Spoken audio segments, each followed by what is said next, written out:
കണ്ണുകളടക്കി പ്രാർത്ഥിക്കാം. ഞങ്ങളുടെ ദൈവമേ, വിശ്വസ്ത പിതാവേ, ഒരുമിച്ചായിരിക്കുന്നു. ഈ വെളിപ്പാട് പുസ്തകത്തിന്റെ മാർമിക സത്യങ്ങൾ ഒത്തിരി ഞങ്ങൾ ഗ്രഹിച്ചിട്ടുണ്ട്.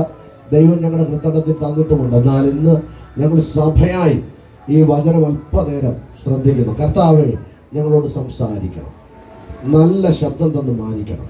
ഞങ്ങൾക്ക് എല്ലാവർക്കും ചൈതന്യം പകരുന്ന, ദൈവിക തേജസ് പകരുന്ന വചനത്തെ സ്വർഗം തരുന്നതിനായി സ്തോത്രം. യേശുവിൻ നാമത്തിൽ നല്ല പിതാവേ, ഹല്ലേലൂയ, ഹല്ലേലൂയ. വെളിപ്പാട് പുസ്തകം 22 അധ്യായങ്ങളെ കൊണ്ട് നിറഞ്ഞതാണ്. ഇതിന്റെ അവലോകനം എപ്പോഴും ഞാൻ പറയുന്നതാണ്, ആവർത്തിക്കും.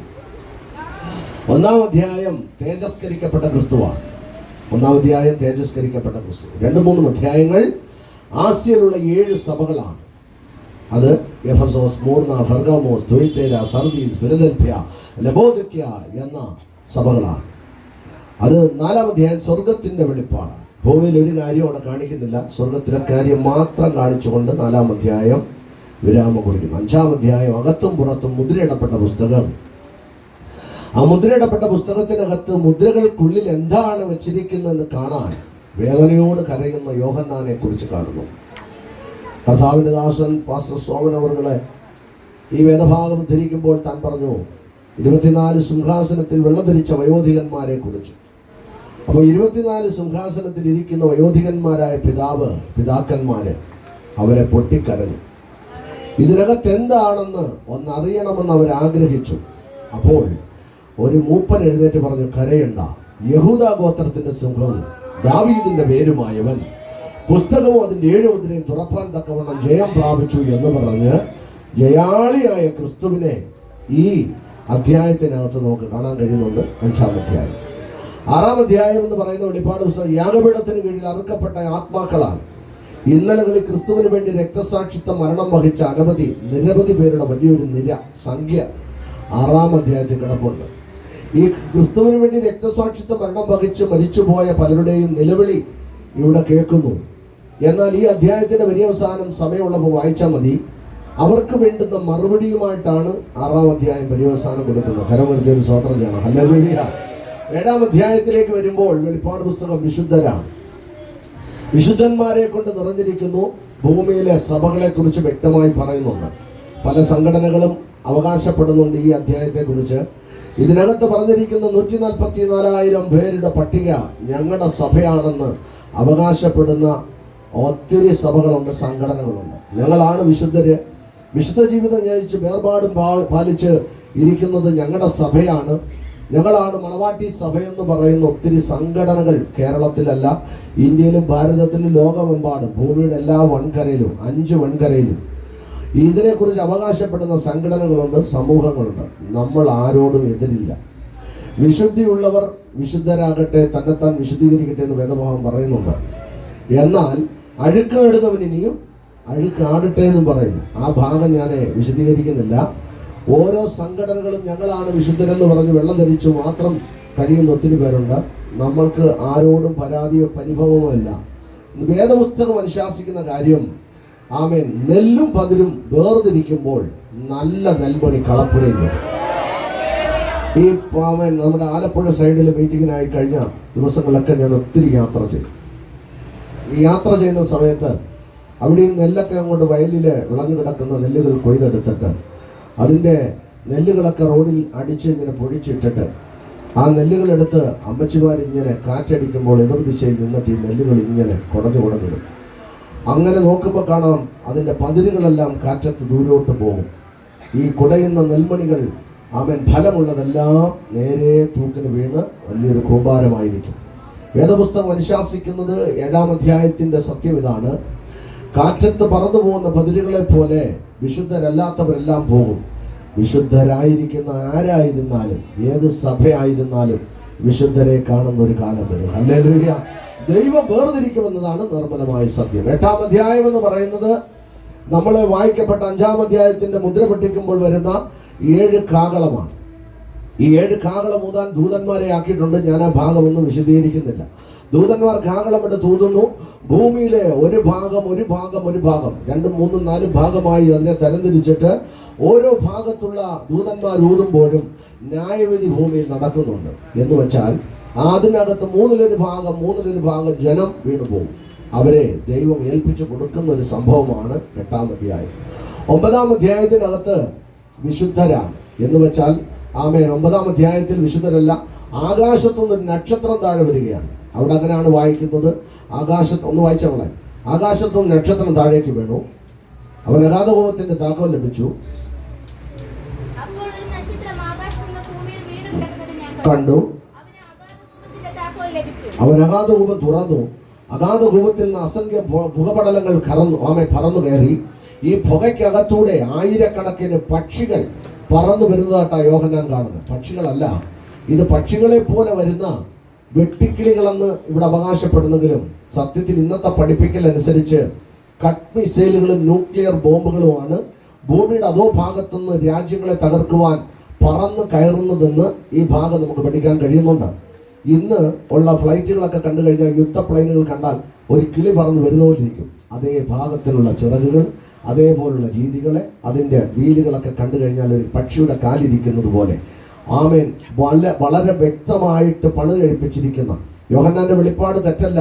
പക്ഷികളെ പോലെ ഭൂമിയിൽ നിന്ന് പറന്നു കയറുന്നെന്ന് പറഞ്ഞിട്ട് താഴെ ഭാഗത്ത് എഴുതി വെച്ചിരിക്കുന്നു, ഭൂമിയിലുള്ള പച്ചിപ്പ് മുഴുവനും കൊത്തിത്തിന്നും എന്ന് വെച്ചാൽ നഷ്ടപ്പെട്ടു പോകും. ബോംബുകൾ വീഴുമ്പോൾ ഭൂപടലങ്ങൾ പൊങ്ങിയിട്ട് പൊടിപടലങ്ങളായിട്ട് ഭൂമി മുഴുവനും കാണാൻ പറ്റാത്തതുപോലെ പൊടി കൊണ്ട് നിറയും. പച്ചിപ്പുകളെല്ലാം രാമൻ തകർന്നു പോകുന്ന നിലവാരത്തിൽ ആയിരക്കണക്കിന് മിസൈലുകൾ നിലത്ത് വീണ് പൊട്ടിച്ചിതറുമ്പോൾ ഭൂമിയിൽ ഉണ്ടാകുന്ന ന്യായവിധിയെക്കുറിച്ചാണ് 9-ാം അധ്യായം വളരെ വ്യക്തമായി പറയുന്നത്. ഇതൊക്കെ ഒരുപാട് വിശദീകരണത്തിനുള്ള സമയവും സാഹചര്യമൊക്കെ ഒരുക്കുമ്പോൾ ദൈവം അത് വിശദീകരിപ്പിക്കട്ടെ, സാഹചര്യം ഒരുക്കട്ടെ. അപ്പോൾ ഭൂമിയിൽ ഒരു വലിയ സംഭവങ്ങളുടെ പരമ്പരകൾ 9-ാം അധ്യായത്തിൽ നമ്മൾ പഠിക്കുന്നുണ്ട്. വേദപുസ്തകത്തിൽ ഏറ്റവും അവലോകനം ചെയ്തിരിക്കുന്നത് 9-ാം അധ്യായമാണ്. ഈ 9-ാം അധ്യായത്തിന്റെ നിർമ്മല സത്യം എവിടെയാണ് പാസ്റ്ററെ യുദ്ധ പ്ലെയിനുകൾ കരുതിയിരിക്കുന്നത്, യുദ്ധ സാധനങ്ങൾ കരുതിയിരിക്കുന്നത്? അങ്ങ് ദൂരങ്ങൾ പോണ്ട, മറ്റു രാജ്യങ്ങൾക്കൊന്നും പോണ്ട. നമ്മൾ ഇവിടുന്ന് വടക്കേന്ദ്ര പ്രദേശത്തേക്ക് വിവിധ ഇടങ്ങളിലേക്ക് യാത്ര ചെയ്യുമ്പോൾ, ഇവിടുന്ന് ഗുജറാത്ത് ഭാഗത്തേക്കോ വിരാവൽ ഭാഗത്തേക്കോ അല്ലെങ്കിൽ മറ്റ് ഏതെങ്കിലും സ്റ്റേറ്റുകളിലോട്ടോ യാത്ര ചെയ്യുമ്പോൾ, ട്രെയിനകത്ത് പോകുമ്പോൾ, മണിക്കൂറുകൾ ഇങ്ങനെ ട്രെയിനകത്ത് യാത്ര ചെയ്യുമ്പോൾ, ചില മലകളുടെ സൈഡുകളെ ചില താഴ്വരകളൊക്കെ പ്രത്യേകിച്ചും മുള്ളുവേലിയൊക്കെ ഇട്ടിട്ട് പട്ടാളക്കാരിങ്ങനെ തോക്കുമായിട്ട് ഈ മുള്ളുവേലിക്ക് ചുറ്റും നിൽക്കും. ഈ മുള്ളുവേലിക്ക് അകത്തൊന്നും കാണാൻ കഴിയത്തില്ല. കുറച്ച് കല്ലുകളൊക്കെ ഇവിടെ കുഴിച്ചിട്ടിരിക്കുന്നത് കാണാം.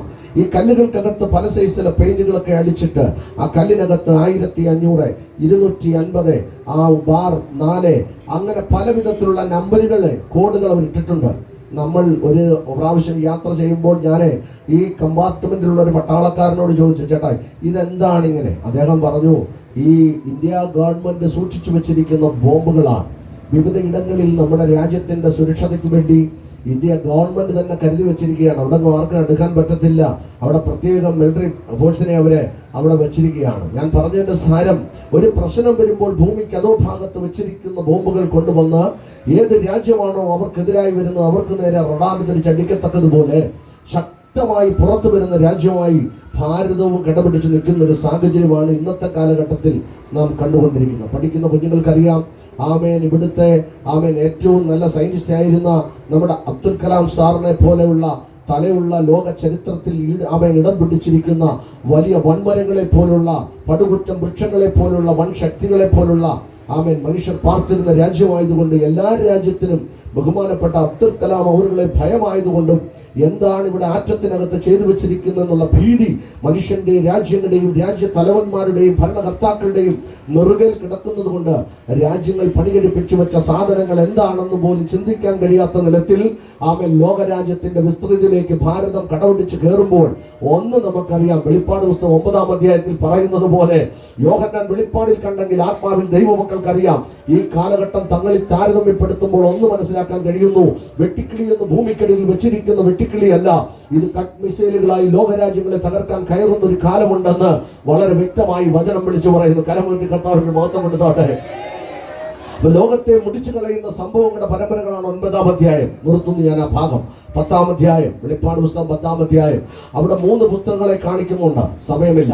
1 ഓർമ്മയുടെ പുസ്തകം, 2 ന്യായവിധിയുടെ പുസ്തകം, 3 ജീവന്റെ പുസ്തകം. ജീവന്റെ പുസ്തകത്തിൽ പേരെഴുതി കാണാത്ത ഏവനെയും തീപ്പൊയ്ക്ക് തള്ളിക്കളയുമെന്ന് വെളിപ്പാട് പുസ്തകം പറയുന്നു. അതിനാണ് പറയുന്നത്, കുഞ്ഞെ രക്ഷിക്കപ്പെടണം, ദൈവവചനം പ്രമാണിക്കണം, സ്നാനപ്പെടണം, ദൈവത്തിന്റെ കൽപ്പനയ്ക്ക് ഈടുറ്റവരായി നിങ്ങൾ മാറണം. നിങ്ങൾ ഇവിടെ രക്ഷിക്കപ്പെട്ട് കഴിയുമ്പോൾ നിങ്ങളുടെ പേര് ഇവിടുത്തെ റേഷൻ കാർഡിലല്ല, ഇവിടുത്തെ ആധാറിലല്ല, ഇവിടുത്തെ പാൻ കാർഡിലല്ല, ഇവിടുത്തെ പാസ്പോർട്ടിലല്ല നിങ്ങളുടെ പേര് ചേർക്കുന്നത്. രക്ഷിക്കപ്പെട്ടവരുടെ പേരെഴുതുന്ന ഒരു പുസ്തകം സ്വർഗത്തിലുണ്ട്. ഭൂമിയിൽ ആ പുസ്തകമില്ല. ഇവിടെ നീ രക്ഷിക്കപ്പെടുമ്പോൾ നിന്റെ പേര് സ്വർഗത്തിൽ എഴുതുന്നത് കൊണ്ട് ഇന്ന് പകൽ മഹത്വം ദൈവത്തിന് കൊടുക്കട്ടെ.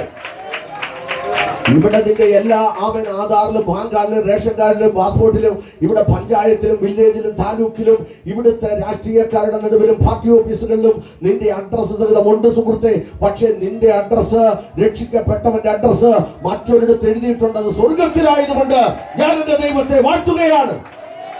സ്വർഗത്തിൽ പേരെഴുതിയിട്ടുണ്ട്. അവിടെയാണ് രക്ഷിക്കപ്പെടുന്നവരുടെ പേരെഴുതുന്നത്. ജീവന്റെ പുസ്തകം, ജീവന്റെ പുസ്തകത്തിൽ പേരെഴുതി കാണാത്തേവനെയും തീപ്പൊയ്കയെ തള്ളാൻ വെച്ചിരിക്കുക. ഒരു തീപ്പൊയ്ക കത്തുന്നുണ്ട്. അതാണ് നമ്മൾ പഠിക്കുന്നത്. ഒരു വലിയ തീപ്പൊയ്ക. ഇതുവരെ നമ്മളെ ചൂടിനകത്തോട്ട് അടുക്കുമ്പോൾ ഭയമാണ്. എന്നാൽ എരിയുന്ന തീക്കകത്ത് മനുഷ്യൻ ചെന്ന് വീഴാതിരിക്കാൻ പാപത്തിന്റെ പടുകുറ്റം കഴിയിൽ നിന്നും കുഴിയിൽ നിന്നും മനുഷ്യനെ വീണ്ടെടുത്ത് ദൈവത്തോട് സമത്വമായി നിർത്തുവാൻ മനുഷ്യനെ വീണ്ടെടുക്കുമ്പോൾ, അവൻ രക്ഷിക്കപ്പെട്ട് കഴിയുമ്പോൾ, അവൻ ക്രിസ്തുവിലേക്ക് അടുക്കുമ്പോൾ അവന്റെ പേര് സ്വർഗത്തിൽ എഴുതും. ആ പേരെഴുതാനാ സുഹൃത്തെ രക്ഷിക്കപ്പെടണം എന്ന് പറയുന്നത്. സ്വർഗത്തിൽ പേരെഴുതപ്പെടും. ഇപ്പം നമ്മൾ ദൈവമക്കളാ, നമുക്ക് ഇതിൻ്റെ മർമ്മസത്യം അറിയാം. പാലക്കാട് ഞാനൊരു മീറ്റിങ്ങിന് വർഷങ്ങൾക്ക് മുൻപ് വലിയൊരു 21 ദിവസം പന്തലിട്ട മീറ്റിംഗ് നടക്കുക. കേരളത്തിലുള്ള പ്രമുഖരായ കർത്തദാസന്മാരെ ക്ഷണിച്ചിട്ടുണ്ട്. ഒരു ദിവസം ദുബായിലുള്ള ഒരു കർത്തദാസൻ മുഖാന്തരം എനിക്ക് അവിടെ ഒരു മീറ്റിങ്ങിന് പ്രസംഗിക്കാൻ അവസരമൊരുക്കി. പാലക്കാട് ടൗണിനോട് നിന്ന് കല്ലടിക്കോട് എന്ന് പറയുന്ന സ്ഥലത്ത് IPCയുടെ സെൻട്രൽ മാസ്റ്റർ ആയിരിക്കുന്ന AC എബ്രഹാം, അദ്ദേഹത്തിന്റെ മകൻ വടക്കേ ഇന്ത്യയിലെ ഒരു വലിയ സംഘടന നടത്തിക്കൊണ്ടിരിക്കുന്ന IPCയുടെ സംഘടന നടത്തുന്ന ഒരു പാസ്റ്റർ സാമ ദുബായിൽ വെച്ച് എന്നെ പരിചയപ്പെട്ടതാണ്. അദ്ദേഹമാണ് അവിടെ. ഒരു ദിവസം ജിനു ജോർജ് പ്രസംഗിച്ചു. ഒരു ദിവസം എനിക്ക് അവസരം കിട്ടി. 21 ദിവസം ഉപവാസം നടക്കുക. വലിയ പന്തൽ ടെന്റടിച്ചിരിക്കുക. IPCയുടെ അറിയപ്പെട്ട കർത്തദാസന്മാരെല്ലാം വരുന്നുണ്ട്. പ്രസംഗിക്കാൻ ഞാൻ ചെല്ലുമ്പോൾ എന്നെക്കുറിച്ച് അവിടെ അറിയാവുന്ന ആരുമില്ലാതിരിക്കുന്ന ഒരു സ്ഥലത്ത് പ്രസംഗിക്കാൻ ഞാൻ ചെല്ലുമ്പോൾ പ്രാർത്ഥിക്കാൻ മൈക്ക് കൈ തന്നു. പ്രാർത്ഥിച്ചു കഴിഞ്ഞപ്പോൾ എൻ്റെ കുഞ്ഞിൻ്റെ പ്രായമുള്ള ഒരു കൊച്ചുകുഞ്ഞ്, ഒരു പെൺകുഞ്ഞ് അതിന് നടുവിൽ നിന്ന് എന്നോട് പ്രവചന ശബ്ദം പറഞ്ഞു. അവൾ പറയുന്നത് പേര് വിളിച്ചാ ദൂത് പറയുന്നത്. അവൾ പേര് വിളിച്ച് ദൂത് പറയുമ്പോൾ ഞാൻ ആ സ്റ്റേജിൽ നിന്ന് അറിയാതെ മുട്ടുകുത്തി അവിടെ നിന്നുപോയി. പറഞ്ഞതിന്റെ സാരം, നിന്നെ അറിയുന്ന ഒരുവൻ ഇതിന് നടുവിലുണ്ടെന്ന് നീ മറന്നു പോകരുത്. നീ എവിടെ ജനിച്ചാലും, നീ എവിടെ ആയിരുന്നാലും, എവിടെ യാത്ര ചെയ്താലും നിന്നെ കുറിച്ച്, നിന്റെ തലമുറയെ കുറിച്ച്, നിന്റെ അഡ്രസ് സഹിതം, പേര് സഹിതം കൃത്യമായി ചോരക്കുഞ്ഞിന്റെ അതിരത്തിലൂടെ പ്രവചനമായി പുറത്തു വന്നെങ്കിൽ അറിയാത്തത് കൊണ്ടല്ല എന്നോർത്ത് സ്തോത്രം പറ. എന്നെ നിങ്ങളുടെയും പേര് സ്വർഗത്തിൽ എഴുതുമ്പോൾ പാലക്കാടിന്റെ ഒരു കോണിലിരിക്കുന്നവർക്ക് പേര് വെളിപ്പെടുത്തുന്ന ഒരു ദൈവം. ഞാൻ പറയുന്നത് നമ്മുടെ പേരറിയാവുന്ന, അതാണ് രക്ഷിക്കപ്പെടുമ്പോഴുള്ള വ്യത്യാസം. അപ്പോൾ ജീവന്റെ പുസ്തകത്തിൽ പേരെഴുതണം. ഒന്ന് ജീവന്റെ പുസ്തകം, ന്യായവിധിയുടെ പുസ്തകം, പിന്നെ ഓർമ്മയുടെ പുസ്തകം. 3 പുസ്തകങ്ങളുണ്ട്. ഓർക്കുന്നില്ല കർത്താവേ, ഞാനത് ചെയ്തിട്ടില്ല, എനിക്കറിയത്തില്ല എന്ന് പറഞ്ഞാൽ ഓർമ്മയുടെ പുസ്തകം തുറക്കും. നീ ജനിച്ച നാൾ മുതൽ, ഇപ്പൊ ഇവിടെ ഇരിക്കുന്നവർക്ക് കൊച്ചിലെ നേഴ്സറി പോയതൊക്കെ ഓർമ്മ വേണമെന്നവരുണ്ട്. ചിലർക്ക് അത് ഓർമ്മയില്ല, 1ാം ക്ലാസ്സിൽ പഠിക്കുന്ന ഓർമ്മ വരുന്നത്. പക്ഷേ നിന്റെ അമ്മ നിന്നെ പ്രസവിച്ചിടുന്ന സമയം മുതൽ നീ ഓർക്കേണ്ട ഓർമ്മ ദൈവം തുറന്നാണ്. ചോരയെ കുളിച്ച് നീ നിലത്ത് വീണ സമയം മുതൽ നീ ഓർക്കും, ഓർമ്മ വെക്കും. നീ എന്തെല്ലാം ചെയ്തോ, എവിടെല്ലാം പോയോ, എങ്ങനെയായിരുന്നോ, എല്ലാം അവിടെ കാണും. അത് കാണാതിരിക്കാനാ പറയുന്നത്, നിങ്ങൾ കൂടി വരുമ്പോഴൊക്കെയും നിങ്ങളെ തന്നെ ശുദ്ധീകരിപ്പീൻ. സന്തോഷത്തോടെ ആമേൻ പറഞ്ഞാട്ടെ. കർത്താവേ, ഞാൻ ഭാവിയാണെന്ന് പറയുമ്പോൾ എൻ്റെ കുറവുകൾ ക്ഷമിക്കണം എന്ന് പറയുമ്പോൾ ദൈവം തന്റെ പാപത്തെ രക്തം കൊണ്ട് കഴുകും. ആ കഴുകി കഴിഞ്ഞാൽ പിന്നെ നീ ഒരു പുതിയ വ്യക്തിയായി മാറും. ആമേൻ. ആരൊക്കെ നിന്നാലും നീ ലജ്ജിക്കേണ്ടി വരത്തില്ല. ആമേൻ. സ്ക്രീനിൽ നിന്റെ പാപം തെളിയാതിരിക്കുവാൻ ദൈവത്തിന്റെ രക്തത്താൽ നീ കഴുകപ്പെടുവാൻ ദൈവവചനം അനുശാസിക്കുന്നു. ഒരു ആമേൻ പറഞ്ഞേ പറ്റത്തുള്ളൂ. ഹല്ലേലൂയ. അങ്ങനെ ഓർമ്മയുടെ പുസ്തകം, ജീവന്റെ പുസ്തകം, ന്യായവിധിയുടെ പുസ്തകം. ന്യായവിധി അകപ്പെടുന്നത് പിശാചിന് വെച്ചിരിക്കുന്ന, അതാണ് 20ാം അധ്യായത്തിൽ വായിച്ചത്. അങ്ങോട്ട് വരാം. അപ്പം പിശാചിനും അവന്റെ കൂട്ടർക്കും വെച്ചിരിക്കുന്ന ന്യായവിധിയാണ്. മനുഷ്യന് അവൻ കൊടുക്കുന്നത് മനുഷ്യൻ ദൈവത്തെ മറന്നു പോകുന്നത് കൊണ്ട്. അതുകൊണ്ട് ദൈവം മനുഷ്യന് ന്യായവിധി കൊടുക്കുന്നുണ്ട് ആ ഭാഗത്ത്. എന്നാൽ 10ാം അധ്യായം, അങ്ങനെ 11ാം അധ്യായം രണ്ട് സാക്ഷികളാണ്. ആരാണ് രണ്ട് സാക്ഷികൾ? ഇന്ന് സ്വർഗത്തിൽ ജീവനോടിരിക്കുന്ന രണ്ട് പേരുണ്ട്, ഹാനോക്കും ഏലിയാവും. ചിലർ പറയുന്നത് മോശയാണെന്ന്. മോശയില്ല, മോശ മരിച്ചു. മോശ മരിച്ചു എന്ന് നമ്മളവിടെ വായിക്കുന്നു. മരിച്ചുപോയവൻ മരിച്ചുപോയി. ജീവനോട് ഹാനോക്കും ഏലിയാവും ഉണ്ട്. വെള്ളം വ്യക്തമാക്കിയത് മോശയാണല്ലോ. ചിലർ അത് അവകാശപ്പെടുന്നുണ്ട്, സഭകൾ അങ്ങനെ പഠിപ്പിക്കുന്നുണ്ട്. പക്ഷെ അവിടെ മറ്റൊരു കാര്യമുണ്ട്. ഹാനോക്കിനി വന്നാൽ ഹാനോക്കിനെ കൊണ്ട് 3.5 വർഷം ഇനി ശുശ്രൂഷിപ്പിക്കും ദൈവം. ഏലിയാവിനെ കൊണ്ട് 3.5 വർഷം ഭൂമിയിൽ പ്രസംഗിപ്പിക്കും. ഇന്ന് സാറ്റലൈറ്റ് കമ്പ്യൂട്ടർ യുഗമായതുകൊണ്ട് സകല മൊബൈൽ ഫോണിലും ഇവർ വരുന്നത് കാണും, ലോകം മൊത്തം കാണും. ആകാശത്തൊരു കൊടുമുഴക്കം ഉണ്ടാകും, എന്തോ ഒരു 2 GB വരുന്ന പോലെ തോന്നും. ക്യാമറകൾ മുഴുവനും, മീഡിയ മുഴുവനും അങ്ങോട്ട് നിൽക്കും. ഈ വരുന്ന ജീവികളെ ശ്രദ്ധിച്ചു നോക്കുമ്പോൾ 2 പേരായിരിക്കും, ഹാനോക്കും ഏലിയാവും. അവർ ജീവിയൊന്നുമല്ല, അവർ നേരെ വരും, ഭൂമിയിൽ വരും. 3.5 വർഷം ഭൂമിയിൽ പ്രസംഗിക്കും. വേദപുസ്തകം പറയുന്നു, എന്നിട്ട് അവർ മരിക്കും, അവരുടെ ജഡം തെരുവിക്കിടക്കും. ഇവർ സ്വർഗത്തിൽ നിന്ന് വന്ന ശക്തികളായതുകൊണ്ട് ഒരു മനുഷ്യനും ഈ ബോഡിയിൽ തൊടത്തില്ല. 3.5 വർഷം കഴിയുമ്പോൾ വന്ന് പ്രസംഗിച്ച ഇവര് മരിച്ചു കഴിയുമ്പോൾ 3 ദിവസം തെരുവിക്കിടക്കും. അത് കഴിഞ്ഞതിന് ശേഷം വചനം പറയുന്നു, അവർ തന്നെത്താൻ ജീവൻ പ്രാപിച്ച് സ്വർഗത്തേക്ക് പോകും. അങ്ങനെ 2 പേര് വരാൻ പോവുകയാണ്. ഇനി വരാം, സമയം അടുത്ത് വരുന്നതിനായി ഞാൻ ദൈവത്തിന് നന്ദി പറയാം. 11-ാം അധ്യായം വീട്ടിൽ പോയി വായിച്ചാൽ മതി. 12-ാം അധ്യായത്തിലേക്ക് വരുന്നു. സൂര്യനെ അണിഞ്ഞ സ്ത്രീ, അവൾ പ്രസവിച്ച ആൺകുട്ടി. ലോക ചരിത്രത്തിൽ ഇന്നും ബൈബിൾ കോളേജുകളിൽ തർക്കവിഷയമായി പഠിപ്പിക്കുന്ന ഒരു സംഭവമാണിത്. ആരാണ് ഈ സ്ത്രീ എന്നാണ് ചോദ്യം. യെരുശലേം ദേവാലയത്തിന്റെ ആരാധന പുരുഷനാക്കി ഈ സ്ത്രീ പ്രസവിക്കുന്ന കുഞ്ഞിനെ കൊണ്ടുവരും. ഇവൾ യഹൂദന്മാരുടെ മുഖത്ത് കാപട്യത്തിന്റെ മുഖംമൂടി എടുത്തിടും. യഹൂദന്മാരുടെ മുഖത്ത് കള്ളത്തരം പറഞ്ഞ്, വഞ്ചന പറഞ്ഞിട്ട് യഹൂദന്മാരുടെ മുഖത്ത് ഇവള് കള്ളത്തരം കൊണ്ട് മറകിട്ടും. ആരാണ് ഈ കുഞ്ഞിന്റെ അപ്പൻ എന്ന് ചോദിക്കുമ്പോൾ സൂര്യ ഭഗവാനാണെന്ന് പറയും. എന്നിട്ട് ഈ കുഞ്ഞിനെ പ്രസവിച്ച് ഇത് നിങ്ങളുടെ വാഴ്ത്തപ്പെട്ട ക്രിസ്തുവാണെന്ന് പറഞ്ഞ് ആലയത്തിൽ കൊണ്ടുവന്ന് നിർത്തും.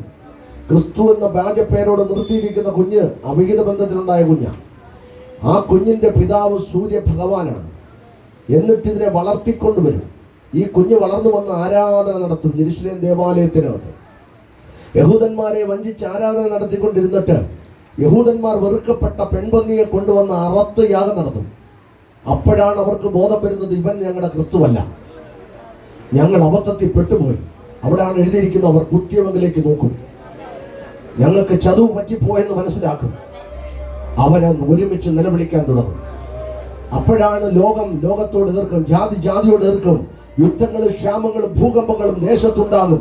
ശക്തമായ സംഭവങ്ങൾ രാജ്യത്ത് നടമാടുമ്പോൾ യെരുശലേം ദേവാലയത്തിനകത്ത് മ്ലേച്ഛമായ മൃഗത്തെ കൊണ്ടുവന്ന് ആ യാഗം നടത്തുമ്പോൾ അവൻ പിടിക്കപ്പെടും.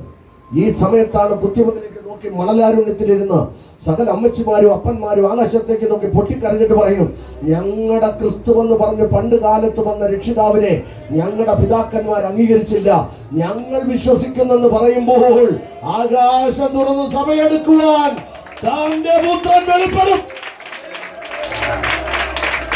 വാനമേഘങ്ങളിൽ വരും മുൻപേ ഇവിടെ സഭ ഒരുക്കമാകും. വചനം പറയുന്നു, സംഖ്യ തികയും മുൻപേ. ഒന്നുകൂടെ ഞാൻ പറയുന്നു, തടുക്കുന്ന പരിശുദ്ധാത്മാവ് വഴിയിൽ നിന്ന് മാറിക്കൊടുക്കും. സഭയുടെ സംഖ്യ തികയും. ആമേൻ. ഇസ്രായേൽ യുദ്ധം നടക്കും. ലോകം മുഴുവൻ യുദ്ധത്തിനായി ഇസ്രായേലിന് നേരെ നിൽക്കും. അവരൊറ്റപ്പെടും. ഒരു മനുഷ്യനും സഹായിക്കാൻ കാണത്തില്ല. വേദന കൊണ്ട് പിടയുന്ന, രാജ്യം തകരുമെന്ന് പറയുന്ന, ഇന്ന് ഏത് രാജ്യം യുദ്ധത്തിന് വന്നാലും ഞങ്ങൾ തയ്യാറെന്ന് പറയുന്ന ഇസ്രായേലിന്റെ പ്രഭുക്കന്മാർ മുട്ടുകുത്തി നിലവിളിക്കുന്ന ഒരു കാലം വരും. ചുറ്റും കിടക്കുന്ന 29 അറബ് രാജ്യം, മറ്റ് രാജ്യങ്ങൾ, യൂറോപ്പ് കൺട്രികൾ, ലോകത്തിലുള്ള വലിയ വൻകിട രാഷ്ട്രങ്ങൾ മുഴുവനും റഡാർ തിരിച്ച് ഒരുമിച്ച് ഇസ്രായേൽ എന്ന് പറയുന്ന ഏകരാജ്യത്തിന് നേരെ യുദ്ധത്തിനായി അണിനിരക്കും. സകല കപ്പലുകളും സകല ഫ്ലൈറ്റുകളും സകല രാജ്യങ്ങളും ഇന്നത്തെ ഐഡോനെ വെല്ലുന്ന യുദ്ധം. ഞാൻ പറയട്ടെ, ആമേൻ. അമേരിക്കന്റെ പ്രസിഡന്റ് പറഞ്ഞത്, ആമേൻ, ഞങ്ങൾക്ക് 4 രാജ്യത്ത് സ്ഥാപിച്ചിട്ടുണ്ട്, ഞങ്ങളുടെ രാജ്യത്ത് 12 സ്ഥാപിച്ചാൽ ലോകം മുഴുവനും വന്നാലും ഞങ്ങളെ ഒന്നും ചെയ്യാൻ പറ്റത്തില്ലെന്ന് പറഞ്ഞ് അവർ വെല്ലുവിളിക്കുമ്പോൾ ഞാൻ പറയുന്നു, സകല രാജ്യങ്ങളും തിരിയും, ഇസ്രായേൽ ഒറ്റപ്പെടും. ഈ സമയം രാജ്യത്തോട്, ജാതിയോട് എതിർക്കും. എന്നാൽ കുത്തിയവന്നിലേക്ക് അവർ നോക്കുന്ന ഒരു കാലം വരും. ഞങ്ങളെ രക്ഷിക്കാൻ അങ്ങേക്ക് കഴിയത്തുള്ളെന്ന് പറഞ്ഞു. വേണ്ടെന്ന് പറഞ്ഞു മാറ്റിയിട്ട നസ്രയനായ യേശുവിനെ അവർ വിളിക്കുമ്പോൾ സ്വർഗ്ഗം തുറന്നു വരുമെന്നാണ് വചനം പറയുന്നത്. അച്ഛാ, ഞാൻ ഇവിടെ നിന്ന് പ്രസംഗിക്കുക. എന്റെ മോൻ ഷെറിൻ ഇവിടെ ഉണ്ട്. എന്റെ കുഞ്ഞ് താഴെ കിടന്ന് പപ്പയെന്ന് പറഞ്ഞ് അലറിയാൽ പ്രസംഗമല്ല എനിക്ക് വിഷയം. ഈ മൈക്കെടുത്തെറിഞ്ഞിട്ട് ഞാൻ ഇവിടുന്ന് ജീവനും കൊണ്ട് ഓടി എന്റെ തലമുറയുടെ അടുത്ത് ചെല്ലും. അവന്റെ ശബ്ദം എനിക്ക് തിരിച്ചറിയാൻ പറ്റും. ഇന്ന് ഞാൻ പറയട്ടെ, ദൈവ പൈതൽ നിലവിളിച്ചാൽ സ്വർഗം തുറന്നു വരാതിരിക്കത്തില്ല പോലെ. സ്വർഗം ജാതി വരുന്നൊരു പകലുണ്ട്, സ്വർഗം ജാതി വരുന്നൊരു ദിനമുണ്ട്, സ്വർഗം ജാതി വരുന്നൊരു സമയമുണ്ട്.